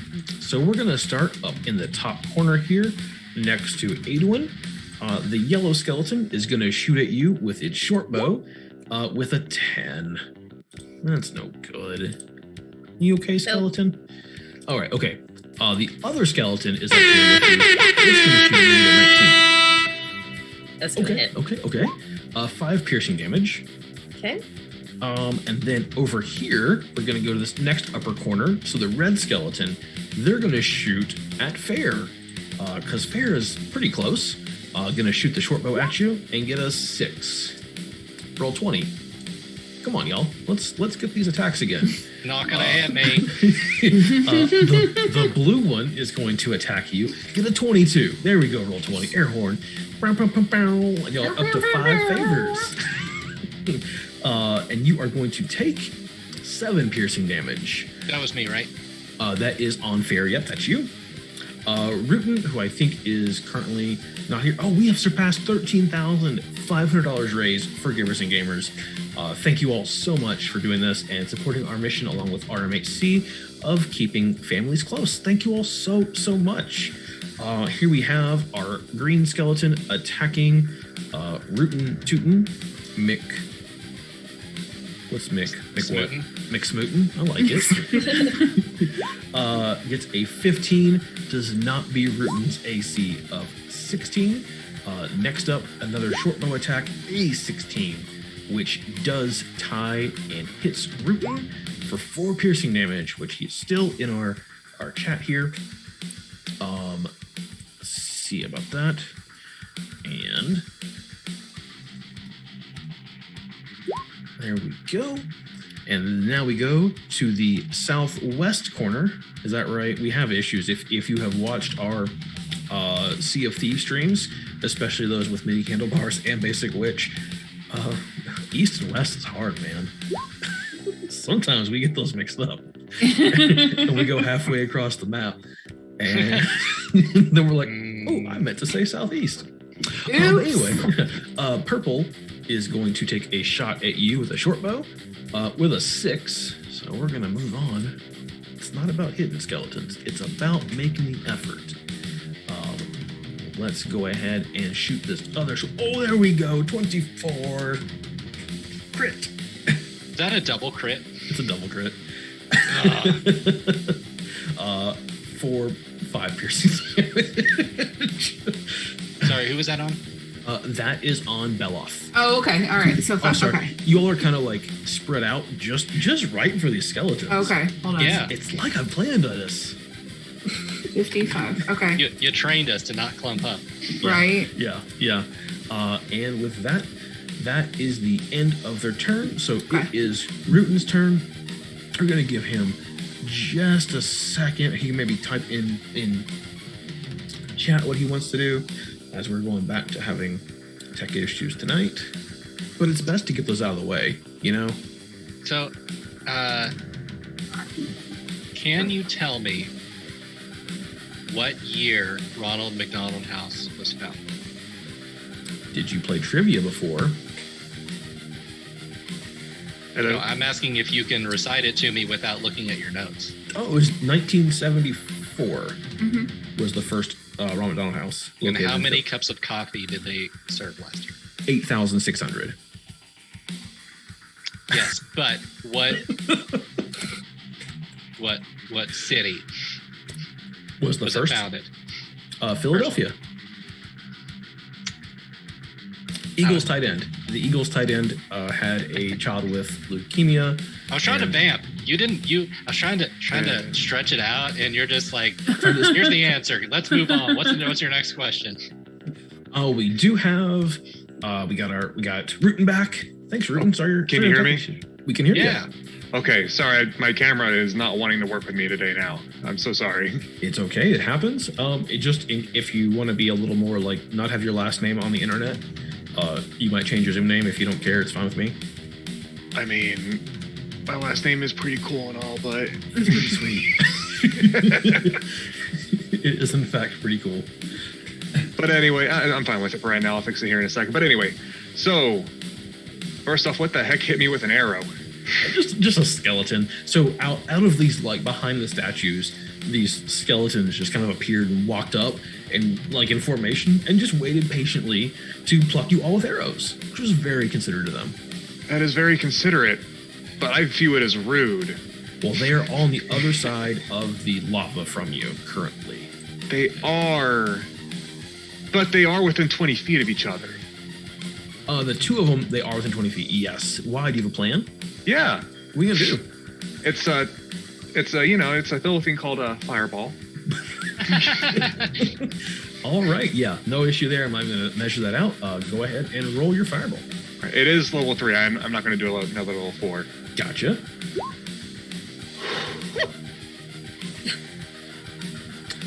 Okay. Let's see how they do on their saving throws. How dexterous are these skeletons? How dexterous is a skeleton? The first one I'm doing for the orange dot. A 16 ties, but still he dies from the even half damage. These are not the toughest of creatures. The green skeleton going to attempt a saving throw, and how do we do there? A 17 passes it, takes half damage, and still dies. So, I probably could have saved time and not done a saving throw, but sometimes it's just fun to roll dice. Also, me handlebars, your Michelle Has a Twitch was also giving all the answers to trivia. So I feel like committee members who did trivia, we know our RMAC stuff. I was just trying to vamp, all right? You did great. Anything else, Rutan? Yes, I see that's my friendly cleric, who may for some reason like the color violet for some reason and put on hydras. Don't know why. Didn't help much. But I shall take my 25 movements. 1, 2, 3, 4, 5. Don't worry, I'll be there. Natural born sprinters. He's running. Here he goes. That's my turn. All right. Fair, you're up next. All right. What I would like to do is first thing I'm going to do is I am sorry. I was trying to decide between a couple of things, and I think what I'm going to do. Yeah, I'm going to cast Spirit Guardians. Oh, nice. So I'm gonna just it's a so that I'll go ahead and cast that. So that's a DC 16 Wisdom saving throw. Is that the one that they surround you? Yes. So let me paint you a word picture here. Please do. All right. So me being drow, but not being 100% evil. I just have these ghostly fae appear around me and then just start swirling around me and attacking everything that is hostile towards me. What color are you picturing these spirits and these fae? Violet. Well, violet. A violent violet. Can dig it. All right, so we have that should be surrounding you. Make sure everybody else can see it as well. Maybe you all can't. That's okay. So I'm just sitting here, sitting in the middle, trying to stay calm, praying, and letting my guardians protect me. Nice. So this fire elemental that's just encased in pure armor. Hey Jedi, hope you are doing well. You did send Jillian 5 messages in Discord, but I am on her computer right now and I couldn't respond because we're doing something. I don't know. Just hanging out and playing D&D. So we're gonna go ahead and do this wisdom saving throw. I'll tell you what I'm doing. What are you doing? I am fighting hydras, healing friends, fighting around the world. Anybody? No. All right. So it does not succeed on its saving throw, taking 24 damage. That's 23. Oh, 23. You know what? That one's on me. I'm gonna give you this one. All right. This one damage. By the way, that was a South Park reference as a Russell Crowe singing his song as he travels the world. That's what I feel like right now, being the Australian that I am. So that does it. And then it's just that damage, and that's gonna hang out around you for a minute, isn't it? That's up to 1 minute. It is a concentration spell, so I just got to focus on that, which means I'm not doing anything else, and I'm not moving. All right. So that is going to put us to our favorite wizard. Adwin, what you got? All right. I'm going to come out of hiding. I'm feeling brave. Let's see how many feet I can go here. We're just gonna walk over there. Okay. I'm feeling bad for my pal over here. let's see. I cannot see whose character that is. Oh, Bella. So I'm gonna help out and use Firebolt. Yeah.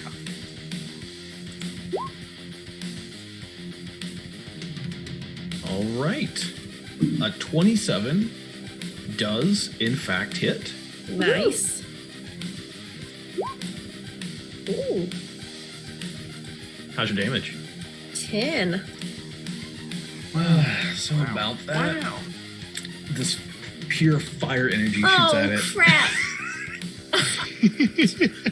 I just realized. Oh no. It's like, oh, that felt kind of good.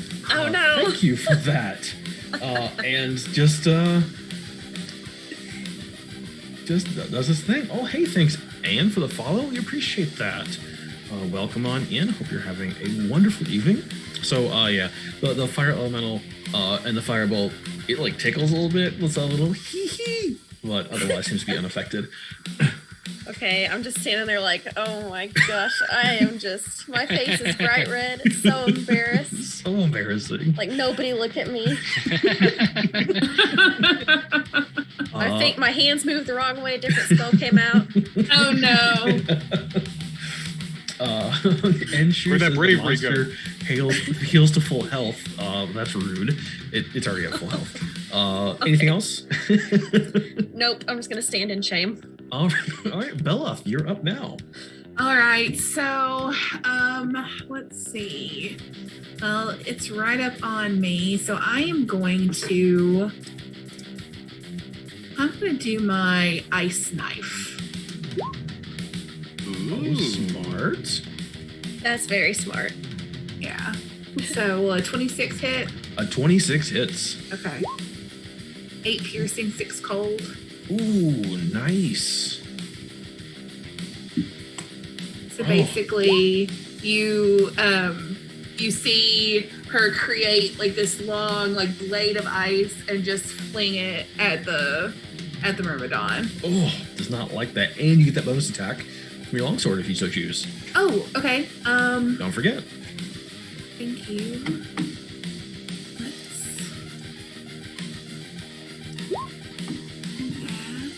21. 21 hits. Okay. For 13 plus 10, so 23 slashing damage. It added that because it thought you crit because your second roll. Oh, gotcha. Okay. It does there's a lot of things in Roll20 that are super convenient, but unless you have a lot of experience, they get really confusing. Oh, it was confusing. So 13 damage? Absolutely. 13 damage, and it takes every bit of it as you find just a weakness in the armor and just right through there next to your ice knife. Doesn't look happy with you at all. That was kind of rude. Anything else? I don't know. Is there anything else I can do? I'm so sorry. There's so many spells. You do have your action surge again if you want to use it, or if you want to save it. That is I up think to I'll you. save it this time. Sure. That's probably most of what you can do. Hey, Raven Pagan, thanks for coming in. Excited to see you tomorrow for our golf. Oh, you're not with golf. You are with Codenames tomorrow night. Okay. Then I can't do a cantrip, can I, or anything, can I? You can't. It would be just like a bonus action. Okay. I don't think you. I don't think I have any more. Yeah. So we'll say that's it. Let's do it. We are back to our just like fire elemental myrmidons, just encased in this armor. And let's see what happens. The first one. Oh, you know what? They got an ability I haven't been using. I just, we let the Dickens just want to make sure that we really get the full experience. At this point, their scimitars light up into just fire. Because wait, hold on a second. Oh yeah. Yeah. Isn't that fun? Thought you guys would appreciate it. So it's going to attack Beloth with a fiery scimitar 3 times. First one's a 21. So you take, I got this manually, 7 slashing and 3 fire damage. Yeah, look, y'all know what you signed up for. Uh, Oh, you don't? Does a 19? Does a 19? It does. Ooh, that's a good hit too. So the second attack, 10 slashing and 8 fire damage. Oh no. Get you updated because your health is gonna. So that's 10. So you've taken 30. Is that 38 this turn? No, let's see. 7 plus 3, 28. Another 20. And then your last attack against you, that is going to be a 19. Ooh, back to rolling well. 4, 8 slashing. Ooh, and a full 10 fire. Beloff is looking pretty rough right now. Down to 9 health. Oh no. Oh, I know. And the cleric is all the way across. You all do have, I believe, 5 favors right now. Oh, good. So you can use that to restore your health and spells if you so choose. But let's have this fire elemental go. Who's also decides, you know what it's time for? Fiery weapons, because that makes sense. So also brings out the fire attacks and attacks you with a scimitar. Fair. First attack's a 24. That hits. Oh yes. 9 slashing and 1 fire. Second attack's a 22. Hits. For 8 slashing and 2 fire. Come on, dice. Be better than this. And then a 20 hits. Oh no. 8 slashing and 8 fire. Did I knock out somebody not named Ryan? You knocked someone out not named Ryan. Oh no. I'm doing something wrong. Okay. That is the end of their turns. And now skeleton. Chat. I might need some help here, y'all. Might need a little help. Let's see what we can do. Lead. So the red and blue skeleton are going to be shooting arrows at Rutan now. So Rutan, the first is a 17 to hit. Yep. Ow. For 8 piercing. Oh, that hurt. And then the red skeleton up above, gets a crit. 24 for 11 piercing damage. Ooh boy. It's no bueno. Ooh boy. Oh, is this going to be our first TPK? This might be it. The first time we ran generosity history. So now, with our Adwin, our wizard down there, going to shoot at you with the bows. The skeleton that doesn't have a dot because he's really generous gets a 15. Yeah, that hits. For 5 piercing, and the next one gets a 7. So that doesn't hit. All right, Beloff, these are coming at you. The first one is the pink skeleton who gets a 13. That's with authority. No. Not hit me. Purple skeleton, gets a 21. That hits. 5 piercing, down to 4 health. hit points. Ooh. Yeah. All right. Thank you for keeping track of that. Oh, you're welcome. So you all do have some favors to use if you so choose. I just see player support moves. Okay. All right. Let's do that. Yeah. So it's going to put y'all up to 10 favors. Thank you, Tim. All right. So y'all. Oh, hey, was that 5 more favors that just came in that haven't showed up yet? I think that's 5 more favors that have come in that haven't shown up yet. Okay, let's use them. Let's use those before chat takes them away. Before Inshu decides. Oh, let's go. Okay, let's heal. We'll heal. I feel invigorated. All right. Yes. All your health, all your spell slots back. Spasibo. Somebody, Inshu, you can put them in negative. It's fine. Wait, now hold on a second. I mean, hey now, people get their enjoyment. Hey now. All right. Nicholas can eat it. And you can't eat it. So with that, Rutan, you are up now. All right, Ryan talking. Does lava consider as fire damage? Yes, lava would do fire damage. Okay, I'm just making sure. I have an idea. Oh no. but it's not going to work the way I wanted it to. But it would help us out. So I'm going to go ahead and look at this strange purple dome I see in front of me. I'm like, oh, that would break when he lost concentration. Okay. And fell unconscious. So these are humanoid creatures, right? They are not. They are elementals. They are not, because let's see. Okay, got it. So that would not work. Never mind. My idea sucks. No, there's no bad ideas. No ideas suck. It's just a little different. Let's see then. Hold on. I'm just looking at one last thing really quick. I'm sorry. Yeah, no problem. Thank you for hanging out. We'll go a little long tonight. Hope nobody minds. We'll have one more fight after this. Just sometimes D&D takes a little longer. There's another fight after this? Oh, yeah. Oh, we are definitely going to die. Oh, no. And it's sad because the next fight's my favorite. So. Oh, there's probably Beholder, guys. Just there's probably a Beholder. You know I love Beholders. I really love Beholders. Mind Flayers. If I promise there is no Beholders, tell you what, if we can get D&D wrap up, everyone died, skeletons prevailed, and Michelle has a twitch. If we can get 2 favors, or $20 donated, we will wrap up this fight and move on to the last fight, which to me is even more fun. But, you all can decide for yourselves. Or we can just watch them die slowly to these fire elementals. Up to you all. Totally fine. So, chat, if you're going to make that donation, let us know in the chat before you do, and we will reserve those favors as a skip ahead. Or we can go. I mean, I have no problem playing all night. Sorry, Ryan. You had a plan. Oh, no, you're fine. It gave me enough time to think about what I wanted to do, which was not much. Okay. So I think at this point, I'm going to be the hero I always wanted to act like. Yes. 5, 10, 15, 20.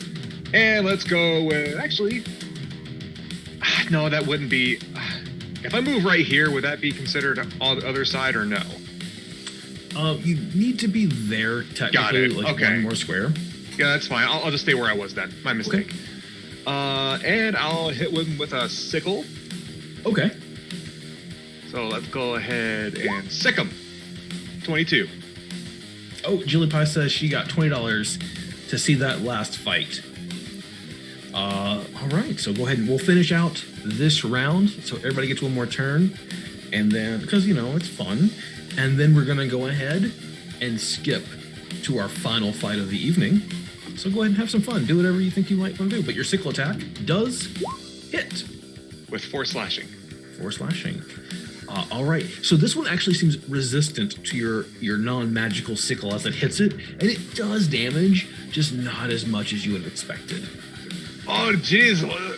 What kills these things? And I'm going to use my sorcery point. Yeah. Nice. To go ahead and quicken spell my cantrip Ray of Frost. Oh, smart. All right.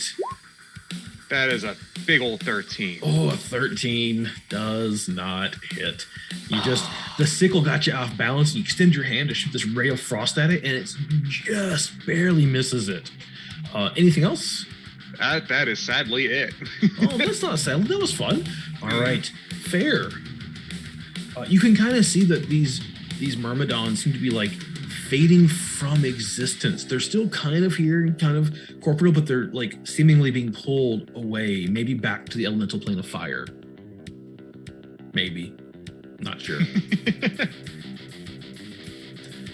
saying, all right. don't use all your spell slots. Yeah, it's okay. So I am just gonna take a whack at it with my warhammer, 2-handed attack. Woo!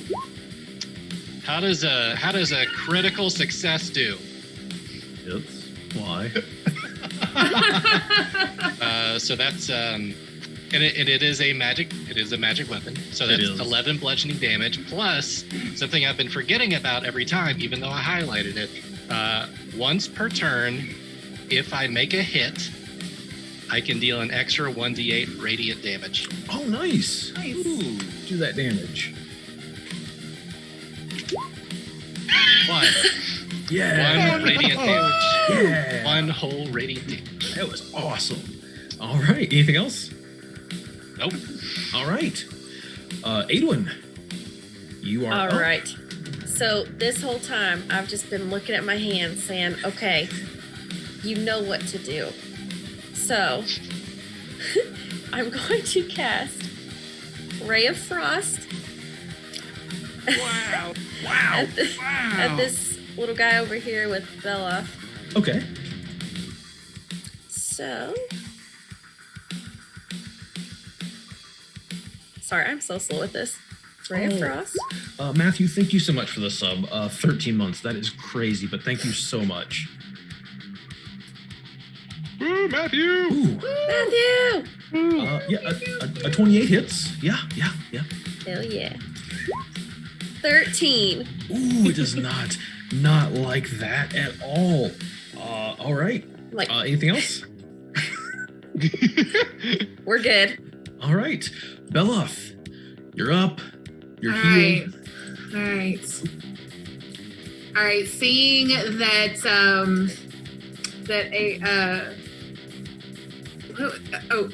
Adwin had just taken a shot at the Myrmidon in front of her.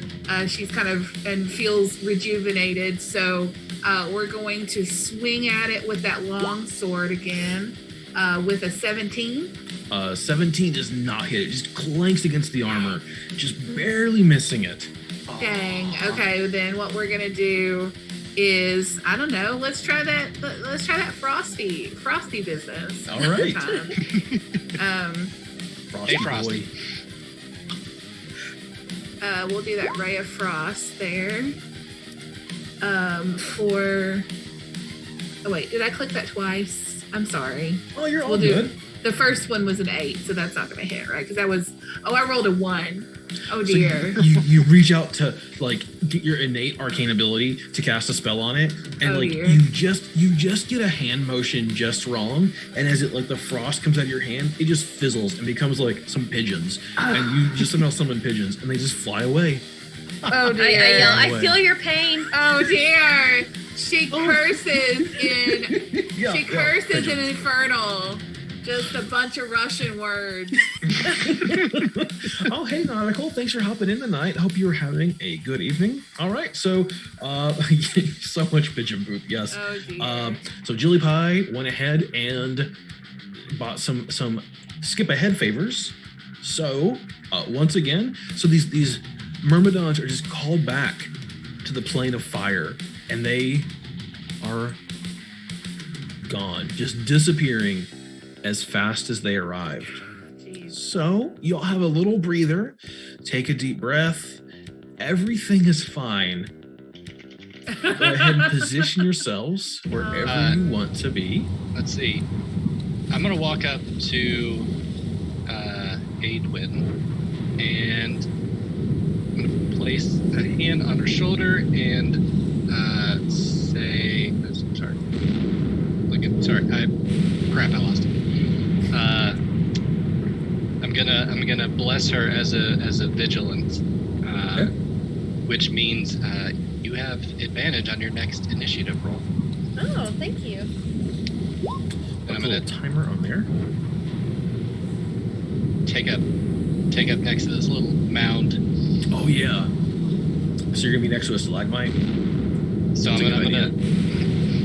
It's a really good idea. I'm at center stage. That's a good place. Is everybody ready? Yes, so I did weapon bond, Okay. which it's basically I can't be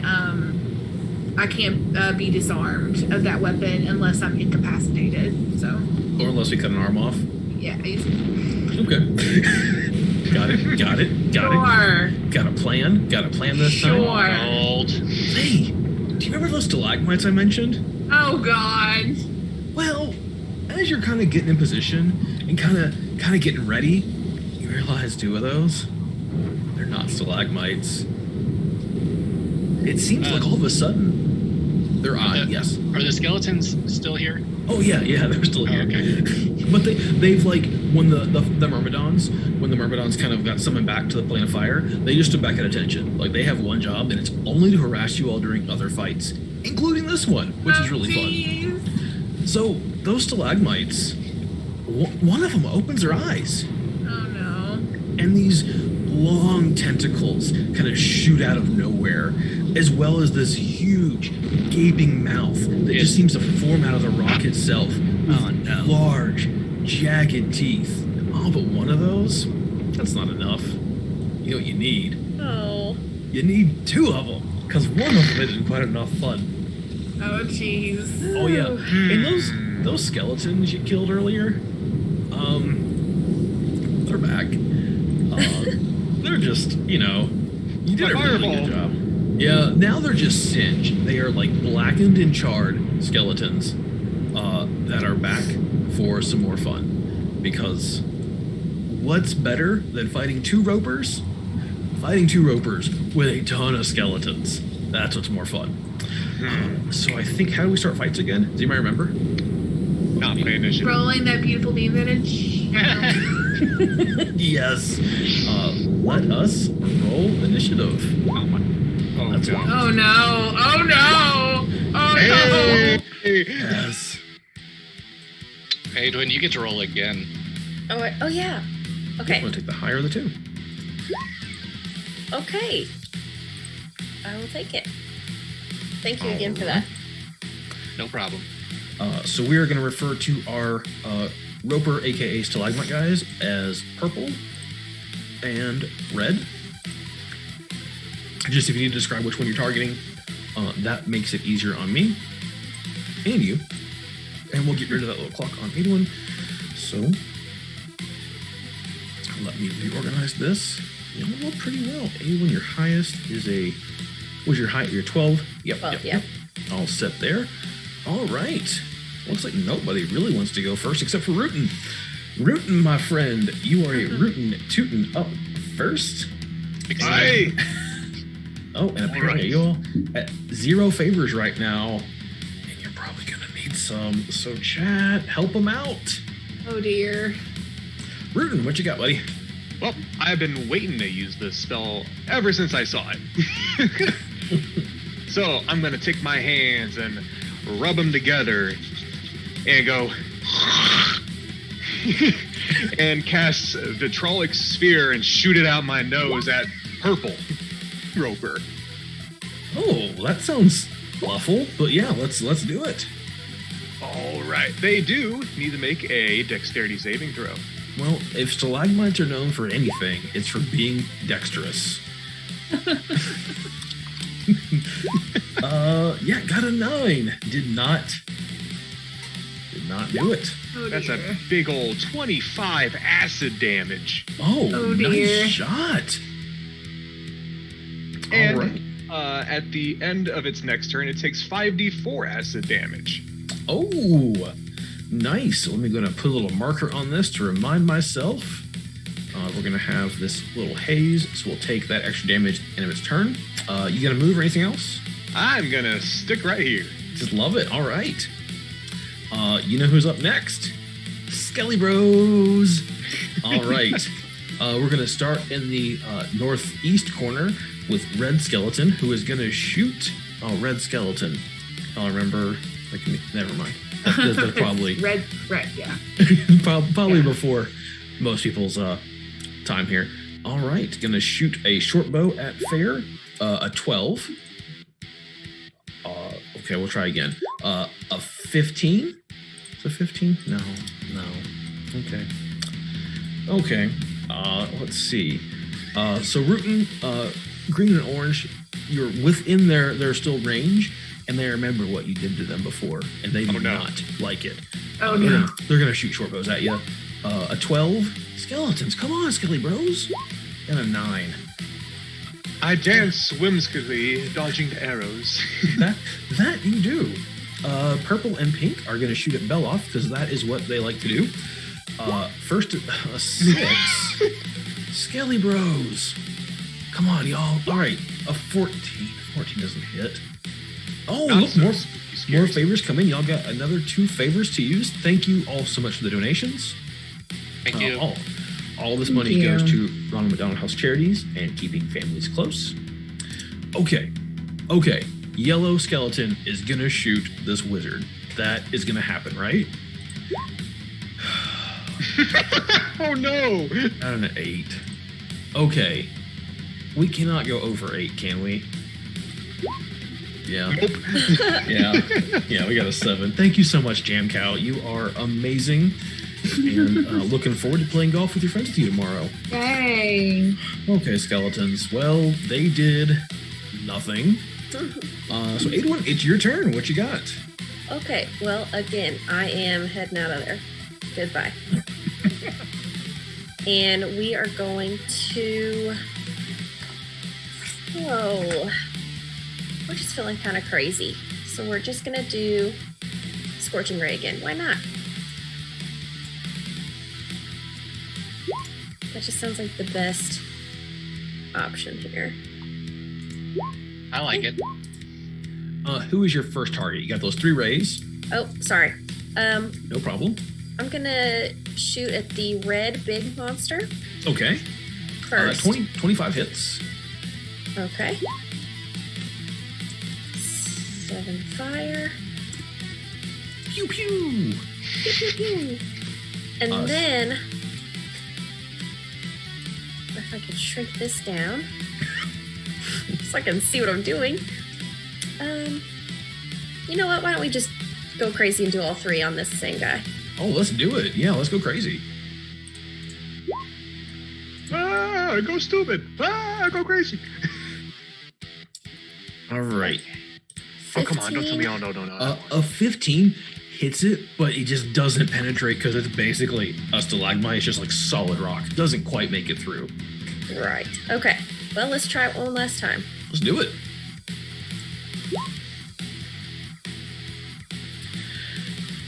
Yeah, 25 hits. Fine. Only 5. Only 5. We tried. You did it though. All right. Anything else your turn? Nope. I'm good. Just curious, have y'all ever fought a roper? Do you know what ropers do? No. You curious? You want to find out? You excited? No. I know they take acid damage at the end of their turn. That one does, yes.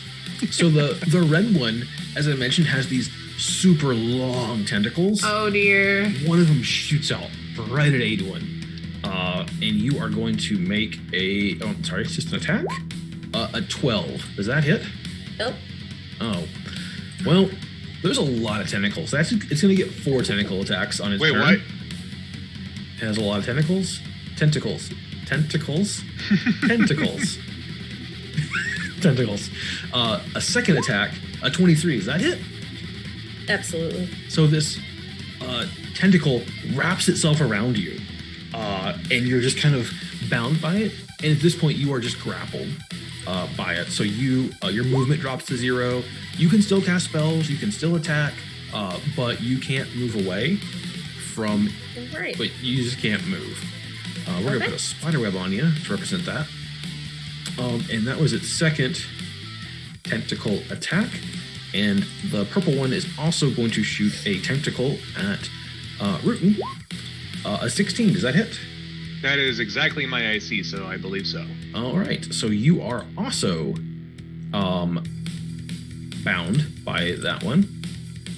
Whee! And to make things a little easier, we're gonna have one of these is the red one is gonna be represented on you all by a spider web, and the purple one is gonna be represented on which one has you by the net. So if you have a spider web, the red one has you. If you have a net, the purple one, and at some point Rootin might get both.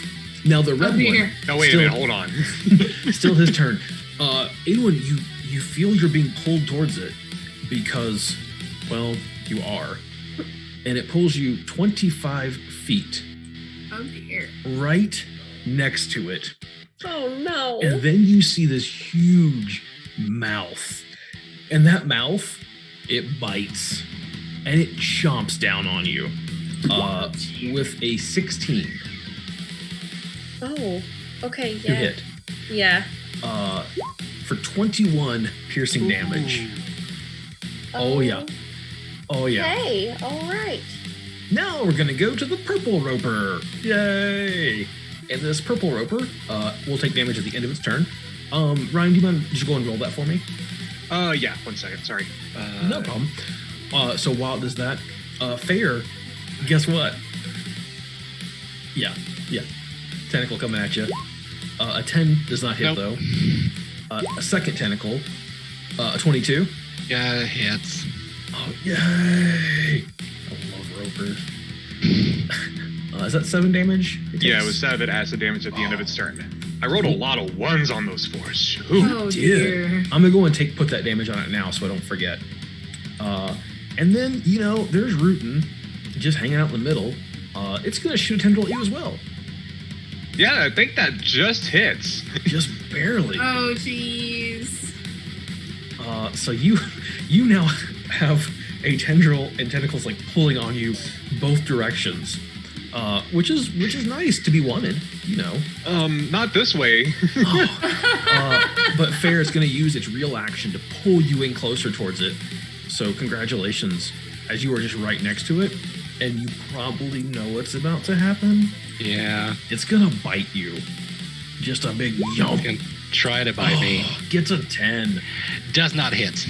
Tries to bite you, but gets like the arm of your armor and bites down. You can kind of feel your armor crunching on your arm, but doesn't do any damage to you. But that's the end of their turn, so that's nice. Laughing Beloff. maniacally underneath my mask. Beloff, you seem to be safe right now, so that's cool. What you got?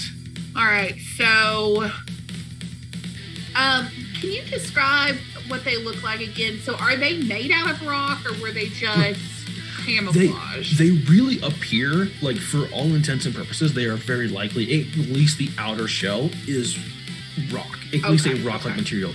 They look just like stalagmites. Okay. And they've been there the whole time. Okay. And then they kind of opened up with these tentacles and like a single bright red eye. Okay. Single bright red eye. Okay. Well, I am going to just trying to get a sense of the right type of spell to use. But you know what? We're going to do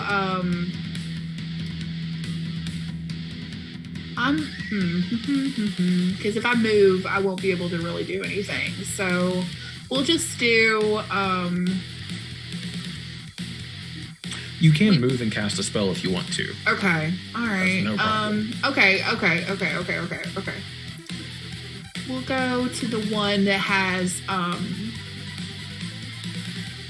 gosh. Okay. No, I'm farther away than I thought. 45 feet. Okay, yeah, I'm not quite as far as I thought. Okay, so we're gonna get up here so then I can cast one spell, and I'm gonna do, we're just gonna go ahead and do that ice knife again. Nice. All right. How'd you roll? 15. A 15, you hit it, and it just doesn't penetrate that thick rock on the outside. Okay. So, anything else? Nope. I don't think that's all. I think that's all I can do now. All right. So Fair, you are grappled. You can. You just can't move. You can do all your other actions. That is totally fine. Oh, and you can try to break free if you so choose. And what would that take? You could do an athletics check, or you could do a acrobatics check. Either one. And if I stay grappled, what does that mean? Do I know? You don't know? Move. You just can't move. And something else probably really awful happens. How does Purple Roper look? Like a large stalagmite with health-wise looks pretty good. Okay. Are those showing up for you all? They are not. My apologies. Let me get that fixed. Fine. It's about 2/3 health still. Okay. Sorry about that. Then what? Let's see. Okay, that is too far. I am just gonna hold my hand up and reach into the ring of spell storing that I've got, and I'm gonna release the guiding bolt that I've got stored in it. Okay, awesome. So, is that roper your target? Yeah. Okay. That, yeah, and that will be my action. So I'm definitely not getting free this turn. Okay. All right. So let's see. Where did that go? That is over right here. Okay. And all right. So how does a 17 do? 17 just doesn't seem to penetrate this rock-like armor on its outside. It's a tough fight. Huh. Huh. Can't move. And I think that I can't do any bonus action spells, right? You can cast a cantrip as a bonus action if you have a one that is a bonus action. If it's a bonus action. Mm-hmm. Yeah, I'm... I do have a bonus action. I am... Oh, never mind. Don't need to use it. Okay. Turn's over. All right. Rootin'. Oh, God. Okay. So, I'm going to do the big old 1-2. Number 1, I'm going to use on Purple Roper my sickle. On the tentacle itself? Yes. Okay, no problem. I'll say that since they're like intertwined around you, you can attack like all the tentacles at once. Just. Okay. Well, I fail with 12. I'm pretty sure you're right on that, but let me just double check. Yes. You do not hit it. They're very crazy tentacles. Well, if that's the case, I am gonna use my sorcery points again. Okay. Yeah. For Quicken Spell. All right. And I am gonna cast the good old favorite Sword Burst. Oh, nice. Okay, well, these tentacles being wrapped around you really don't have a chance to dodge because they don't have a saving throw of their own. So your sword burst that comes out from within you, your ethereal sword that you had before, cuts all those tentacles that were wrapped around you. So you are no longer grappled. I'm free! And I run this way. I'll be like right here. Okay. That's probably this is all part of the plan. Guess whose turn it is? Skeletons. No. We're gonna start with the red skeleton. 17 to hit. Fair? 17 does not hit. Boo. 21? So 21 hits. 7 piercing damage. Okay. Rootin seems to really like this orange and black, or orange and green. So Rootin, a 16 coming at you with a short bow and a 22. Yep, those two hit. So you take 6 piercing, followed by 5 more piercing. Ouch. Beloff, your two friends, Purple and Pink, are shooting at you with short bows. 16 and a 19. The 16 doesn't hit, but the 19 does. Yeah, 6 piercing. Okay. Oh, 8-1. I haven't killed a wizard in a while. Nobody ever plays wizards. First short bow attack, a 19. Yep. 6 piercing. Ugh. The very selfless skeleton that does not have a dot. Ooh, a non-natural 20 for 4 piercing. Oh boy. You're down to 7 hit points. Good news is it's your turn. Okay. Well, I am going to cast.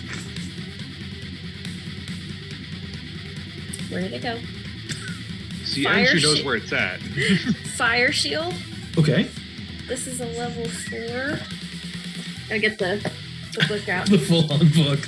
That's awesome. Dedication. So, thin and wispy flames wreathe through your body for the duration, shedding bright light in a 10-foot radius. Flames provide you with a warm or chill shield. I'm going to do a chill shield. Okay. And it says, whenever a creature within 5 feet of you hits you with a melee attack, the shield erupts with a flame, and the attacker will take 2d8 fire damage. Okay. So we're gonna do that. Got it. So next time it hits you, I guess you're kind of wrapped around. So that to me would be a melee attack. And it you see the cold shield, is that right? Yeah. So the tentacles themselves kind of chill over, and they get so cold you're able to just easily just break free of them. So you are no longer grappled. Nice. But if you run, it will get an attack of opportunity. I know. Oh. So it's just a great situation to be in. It's a win-lose. It's all right. Yeah. Anything else? Might be worth it. Can I do anything else in this turn? You can. Oh, you all do have 5 favors currently, thanks to some more amazing donations. Thank you all so much for supporting. Thank you so much, donors. Well, technically, we could heal up our good wizard all the way. Oh my gosh, yes. I Yes. would appreciate that. Yes. All right, there you go. There's your favors. Woohoo! I'm on board. Thank Okay, you so all. you're back to full health and all your spells again. So do you want to run away now, or do Absolutely. Okay, so it's gonna get that. It's gonna try to bite you. Okay, that's fine. Then I need to get out of here. Gets a 10. Does not hit. Okay, Right. good. We are Okay. good. So and you still have your frost shield all around you. All right. It is Roper time. Bow, bow, bow, bow. Oh, hey, whimsical girl. Hope you are doing well. We are finishing up our Arena of Generosity with the Roper fight. Yeah, you're right. Just in time. It's like you knew that somehow. So we will do our purple Roper first over here, which already has a victim wrapped up and right next door. So this turn will be really fast. It's just going to go ahead and bite fair. Got a 9. Got a 9. So the bite again, that armor that you have is just keeping you alive. I hope you are pleased with that. And Beloff, you are already right next to this one, and just like out of like habit, it's like I can't really attack something without it being wrapped up in tentacles. So a 26 for a tentacle. Yep. So you are now grappled. We'll put our little spider web on you. And Aduan, you know it really yes, thank you for that reminder. You should lose your that from before. And it's gonna go and like shoot these tentacles at you as well. And it hits you, but again, it's like the attack and your frost shield does the same thing to it again. And it's not like the brightest Roper in the world. It just keeps like the remaining tendrils that it has shoot at you, and even if they do hit, they don't get a firm grasp because like your shield just breaks them immediately. I did not think about this when designing this encounter, so that's on me. That is on me. Doesn't need to pull Beloff in at all, and it's just gonna bite you, Beloff. Hope you're ready for this. An 11. Chat. We need the Ropers to roll better. Oh. All right. I'm okay without that happening. Beloff, you are up. All right. What you Well, got? in response to being grappled, I am going to cast Hellish Rebuke. Of course. Are you doing this on the Roper itself or on the tendril? On the tendril. Okay. So 13. And with that, it really can't dodge that. It's because it's wrapped around you. So that gets rid of that tendril. Cool. You are no longer grappled. Cool. All right. Well, let's go ahead and we'll try and get it with a sword. We'll see if we can penetrate its armor. 13. 13 does not hit. Okay. All right. So We'll crack through that shell somehow. Remind me, can I take another?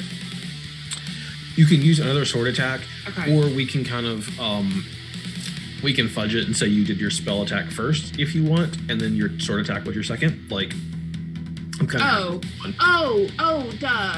Okay, yeah, sure. Let's see, what should we do? Let's try the Ray of Frost. Okay. 20. 20 hits. Awesome. 8 cold. All right, and then on top of that, you slow it down significantly. They technically can move, But with that Ray of Frost, I think their next turn, their speed is reduced by 5 or so, or half, and it's super slow to begin with. So we're going to put a little stamp on that. Yeah, reduced by 10 feet. Yep. So their speed is 10 feet. So it's not going anywhere. Awesome. So you got that. Do you want to move? Are you happy where you're at? How far can I move? I think you can move 30 or 35. Oh, so I can move a full. You can't because you're no longer grappled. But if you do move, it will bite you. Oh, then I'm fine. I think I'm okay. Yeah, okay. I think I'm okay. So Fair, you're up next. Okay. So I think I'm going to use. Okay. Quick question: can I use a cantrip that's an action and then a bonus action to cast a higher level spell? You can. You absolutely can. Then I'm going to cast Sacred Flame on these tendrils that are wrapped around me. Okay. And again, they can't really dodge. So we will just have you are no longer grappled by that.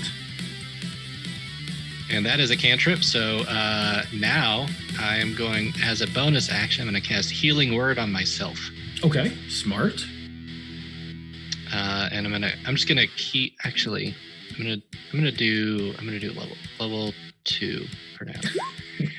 And so that is a good old 7 total healing, which is better if I had just picked level 1, and it would have been 1 healing. So I'll take the 7.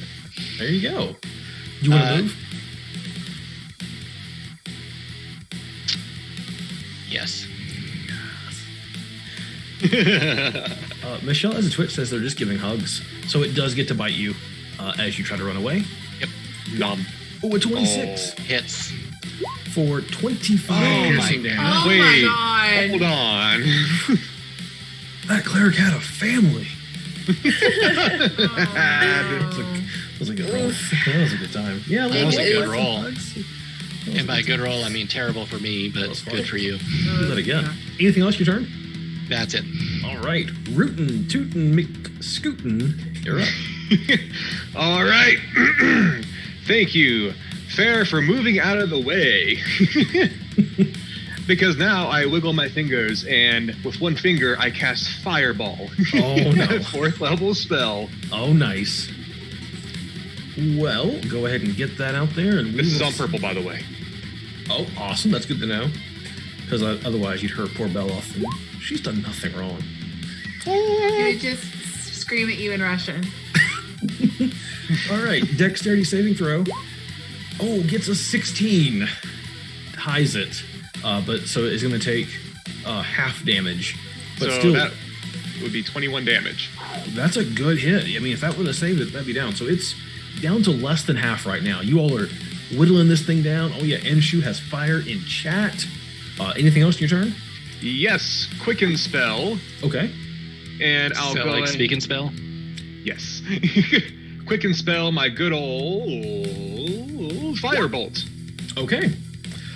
So then your Firebolt shoots out, and maybe it's because you had to cast a little quicker than usual. It didn't have that full oomph behind it. It doesn't penetrate that thick rock-like armor that's around it currently. But, I mean, you're getting there. Dang, I should have casted a second Fireball. You can't because you can't cast 2. But good effort. All right, guess whose turn it is, y'all? Skelebros.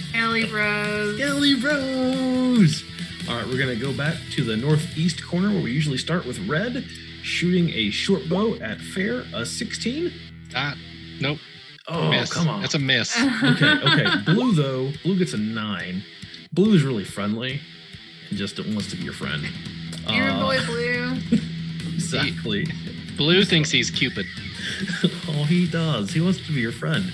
Rootin', orange is shooting at you. Gets my friend. Ow. And getting revenge for you fireball him a little while ago. 7 piercing. Green is going to shoot you with a 21 for another 3 piercing. Just going around a little circle here. Pincushion at this point. You are full of arrows and optimism, and that's why I love you so much. So thanks. Purple is going to shoot at Beloff with a short bow. A 10. Yeah. So that's cool. And then a 21. Yes. For 5 piercing. Got it. And then everyone's favorite almost dead wizard who is back from not being dead, Aedwin, Yellow is going to shoot at you with a short bow with a 7. That's not going to hit. Cool. That's inappropriate. And finally, the selfless skeleton who did not get a dot because they ran out is going to shoot at you with a 12. Does that hit you? Nope. Oh, come on. All right. All right. Like fortified glass cannon. Oh, been drinking your milk. Yep. Your turn. What you Plexiglass. got? All right. So we are going to do at this red roper over here. We're going to do a lightning bolt. Ooh. So, but I'm feeling kind of crazy again, so we're going to do it at a level 4. Okay. So, I don't know. Let's see. Gonna crack our knuckles for this this saving throw. It's gonna make it like the other one. Oh, come on. Got a 2, so that does not succeed. All right. You summon this huge blast of energy that just crackles all over it, and you can you see a little skeleton inside of it. That's like a stalagmite shaped skeleton as it fries and singes, doing 32 damage to this roper. You got this one down below half as well. Y'all are 2 of them below half. Good job, y'all.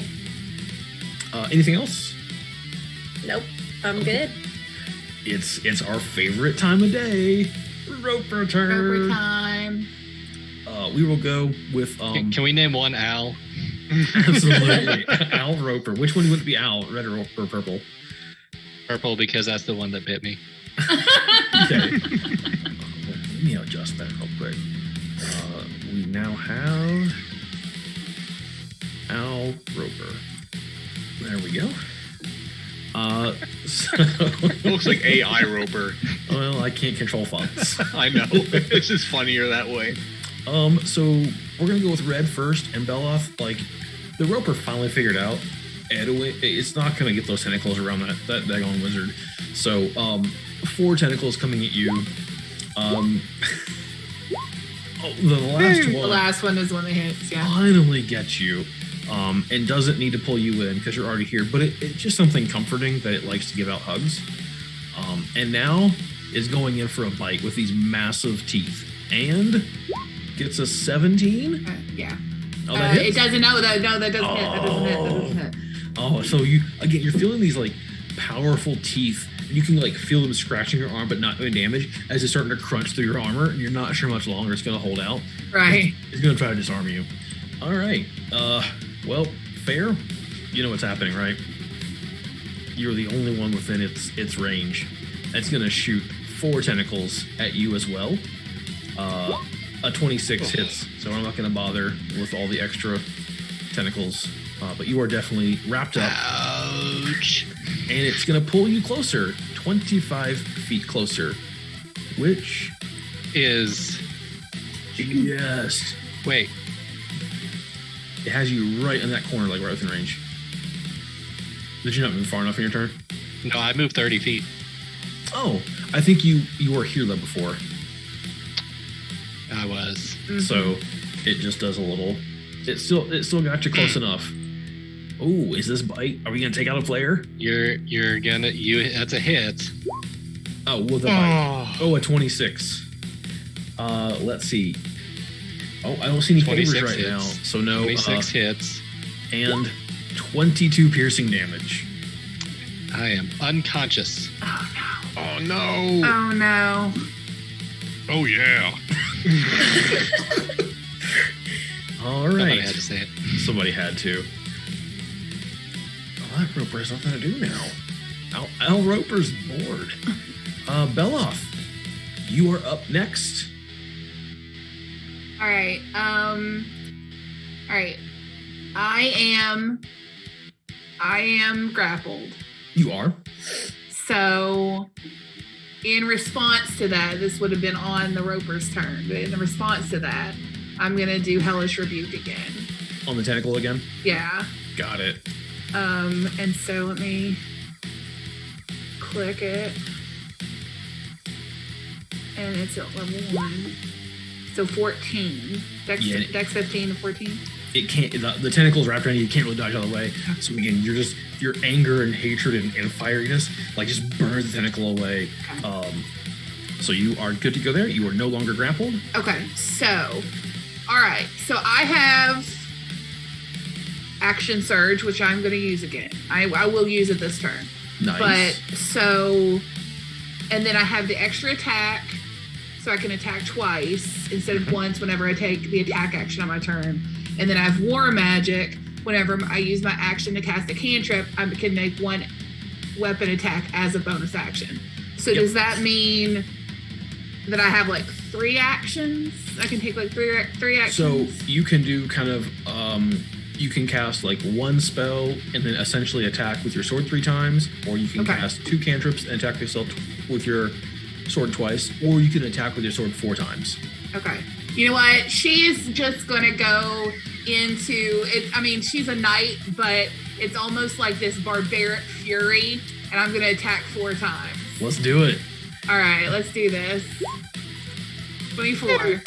A 24 hits. Roll damage. 16 slashing. Oh, it's looking rough. Getting down there. All right. 17. 17 does not hit you. Okay, all right. Clinking against that armor. Okay. 25. 25 hits. 8. Oh, it's getting low. All right, one more. All right, 1, 2, 3, yeah. 27. 27 hits. Big money. 10 damage. It is barely up. There's like big chunks of rock out of it. It's missing a couple tentacles, a few teeth out. It's like blood dripping out of the eye. It is on its last, I would say, legs, but tendril. Exactly. Oh, good job. And with that, nice turn. Guess what time it is? First Skelebros. Death saving throw. Oh, that's no. You're not dead yet. Don't forget, chat, if you want to see somebody die in the stream, you can also donate to them die, but fine. Oh. That is a 1 failure. 1 failure. So if you haven't played D&D before, if you're knocked unconscious, you get 3 failures and you are dead. 3 successes. Wow. So he's... Oh, wow. And a crit in either direction counts as 2. Yes. Oh, okay. One bad roll. Oh, jeez. Oh, jeez. And I will leave this plane. Rootin'. Your turn. All right. Y'all better be rooting for Rootin' because Rootin' got a plan. Good.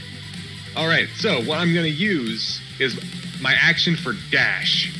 Okay. So I'm going to move right behind this roper, just enough on the lava. Okay. And I'm going to aim right at both of them with lightning bolts. Oh, well played. Yes, nice. I love it. Go ahead and cast your lightning bolt. That's Vampiric Touch, my fault. Okay, what the heck? No problem. How much for disadvantage? Why is it not? Death it's not save? wanting to do lightning bolts. I'm pressing it. That is okay. Well, it needs to make a spell save DC of 16. Let's start with that. That's a great way of doing it. Spoiler, it probably will not. So the first one, Al Roper, who has now tasted like true blood of the enemy and is really excited about it, does not pass a dexterity saving throw. True blood is synthetic. Y'all remember that show was good? Neither one of them passes their saving throw. So go ahead and roll your lightning damage. All right, here we go with a big ol' 8d6. Hold on, I have to type this in apparently. So it's at least 8. It is at least 8. Oh, 36 lightning damage. Ooh, nice roll. Nice. Look at that. You'll love to see it. The Red Roper just live to see it. Already not right now. Suffering from the previous lightning bolt, just shakes and shakes and shakes and just explodes in a fine mist of nothingness. It was really close to dead before, and now it is very much gone. Al Roper is now barely clinging on to life. Your lightning bolt has taken away almost all its armor. Like tendrils kind of shocking and rising up and falling down because they're just barely making it. But now, anything else your turn? That's it? That is sadly it. That's all my moves. All right, well... and my rear end is currently on fire. You're like just on the edge. Like your heels are just above this lava, and you're kind of feeling on your rear the heat. Like you're standing next to a massive bonfire, but worse. But the skeletons really appreciate you being within range. So red, blue, all those skeletons are like, we're going to shoot at him. A 12? Nope. Okay. What about a 9? No. Stupid. Surprisingly. 11? No. Okay, what about... There it is. I think yes. Natural 20. For 13 piercing damage, you little pincushion. All right. So, Beloff, these skeletons, like, they kind of feel like they have targets at this point. They just really like you all. So, purple and pink. Purple shooting at you first with a 9. Pink is shooting at you with a 20, not natural. For 3 piercing to Beloff. And Edwin, you are taking, let's see, a 13? Nope. What about a 23? Yes. Yeah. 3 piercing. All right. And it is your turn, Edwin. You got this. Al Roper is left, and he's looking rough. Can I interrupt for just 1 second to comment that Inshu asked how much it would cost to give me disadvantage on my next death saving throw? Yeah, I saw it. Was the thing. Oh, hey, Legends DM. Hope you are doing well. Thanks for hopping in. This is the Arena of Generosity, which we're raising money for the Ronald McDonald House Charities of the Bluegrass. You can donate to give our players favors. And we have 1 player currently unconscious. So, but, Edwin, it is your turn. All right. We're going to move here, and we're going to throw a lightning bolt at Al Roper. Wait a minute. Am I in that area? I mean, I don't think, like... Here's the thing with Edwin. Edwin studied at Schools of Evocation, and as part of that, any area effect, they can choose to have someone automatically succeed their saving throw if they want, and if they succeed, they can also take no damage as opposed to half. Now, whether Edwin's going to do that or not, I don't know. Do it. This will be fun. Do it. I'm a nice person. I'll do that. Okay, yeah, so you're totally fine because of the training Edwin's had. All right, here we go. We're going to do level 3. Okay, well, this Al Roper cannot get out of the way. Lightning once again pierces, and somehow it just seems to split around Rutan and doesn't take any damage. So you are good to begin with. And with that, Al Roper explodes in another fine mist. All the skeletons off to the edge of the map, they just crumble back into bones and skulls and dust.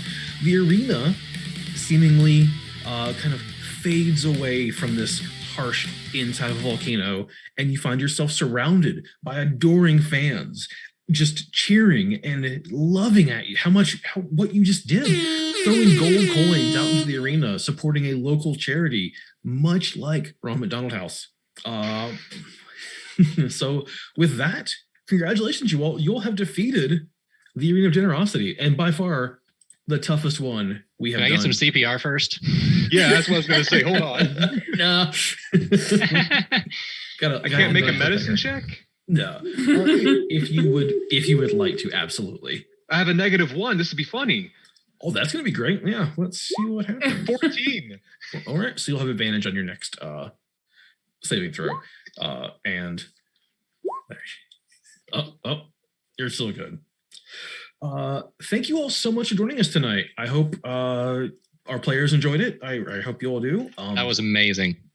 We will be back again tomorrow at 1 o'clock Eastern, 10 a.m. Pacific. There's other time zones out there, and I don't have the mental capacity to figure that out right now. With our celebrity version of Dungeons and Dragons, with several great streamers and just great people playing probably a more traditional D&D one shot with more role playing and puzzles and that kind of stuff. So please join us for that. We also have a ton of other events, which I've covered multiple times. So I'm going to spare you all that. But thank you so much for hanging out with us tonight. I think Jillian will have us probably maybe raid somebody. I'm not sure what her plan is, but she is in charge. Oh yeah, we are at 77% of our goal. We still have 2 more days for the event. Don't forget to buy your PS5 raffle ticket. We'll draw that Sunday live on stream as part of our closing ceremony. And thank you all again. I hope you all have a wonderful night. Oh, Jilly Pie says no raid tonight, so no raid tonight. We'll be back again tomorrow at 1 o'clock, and we'll see you all then.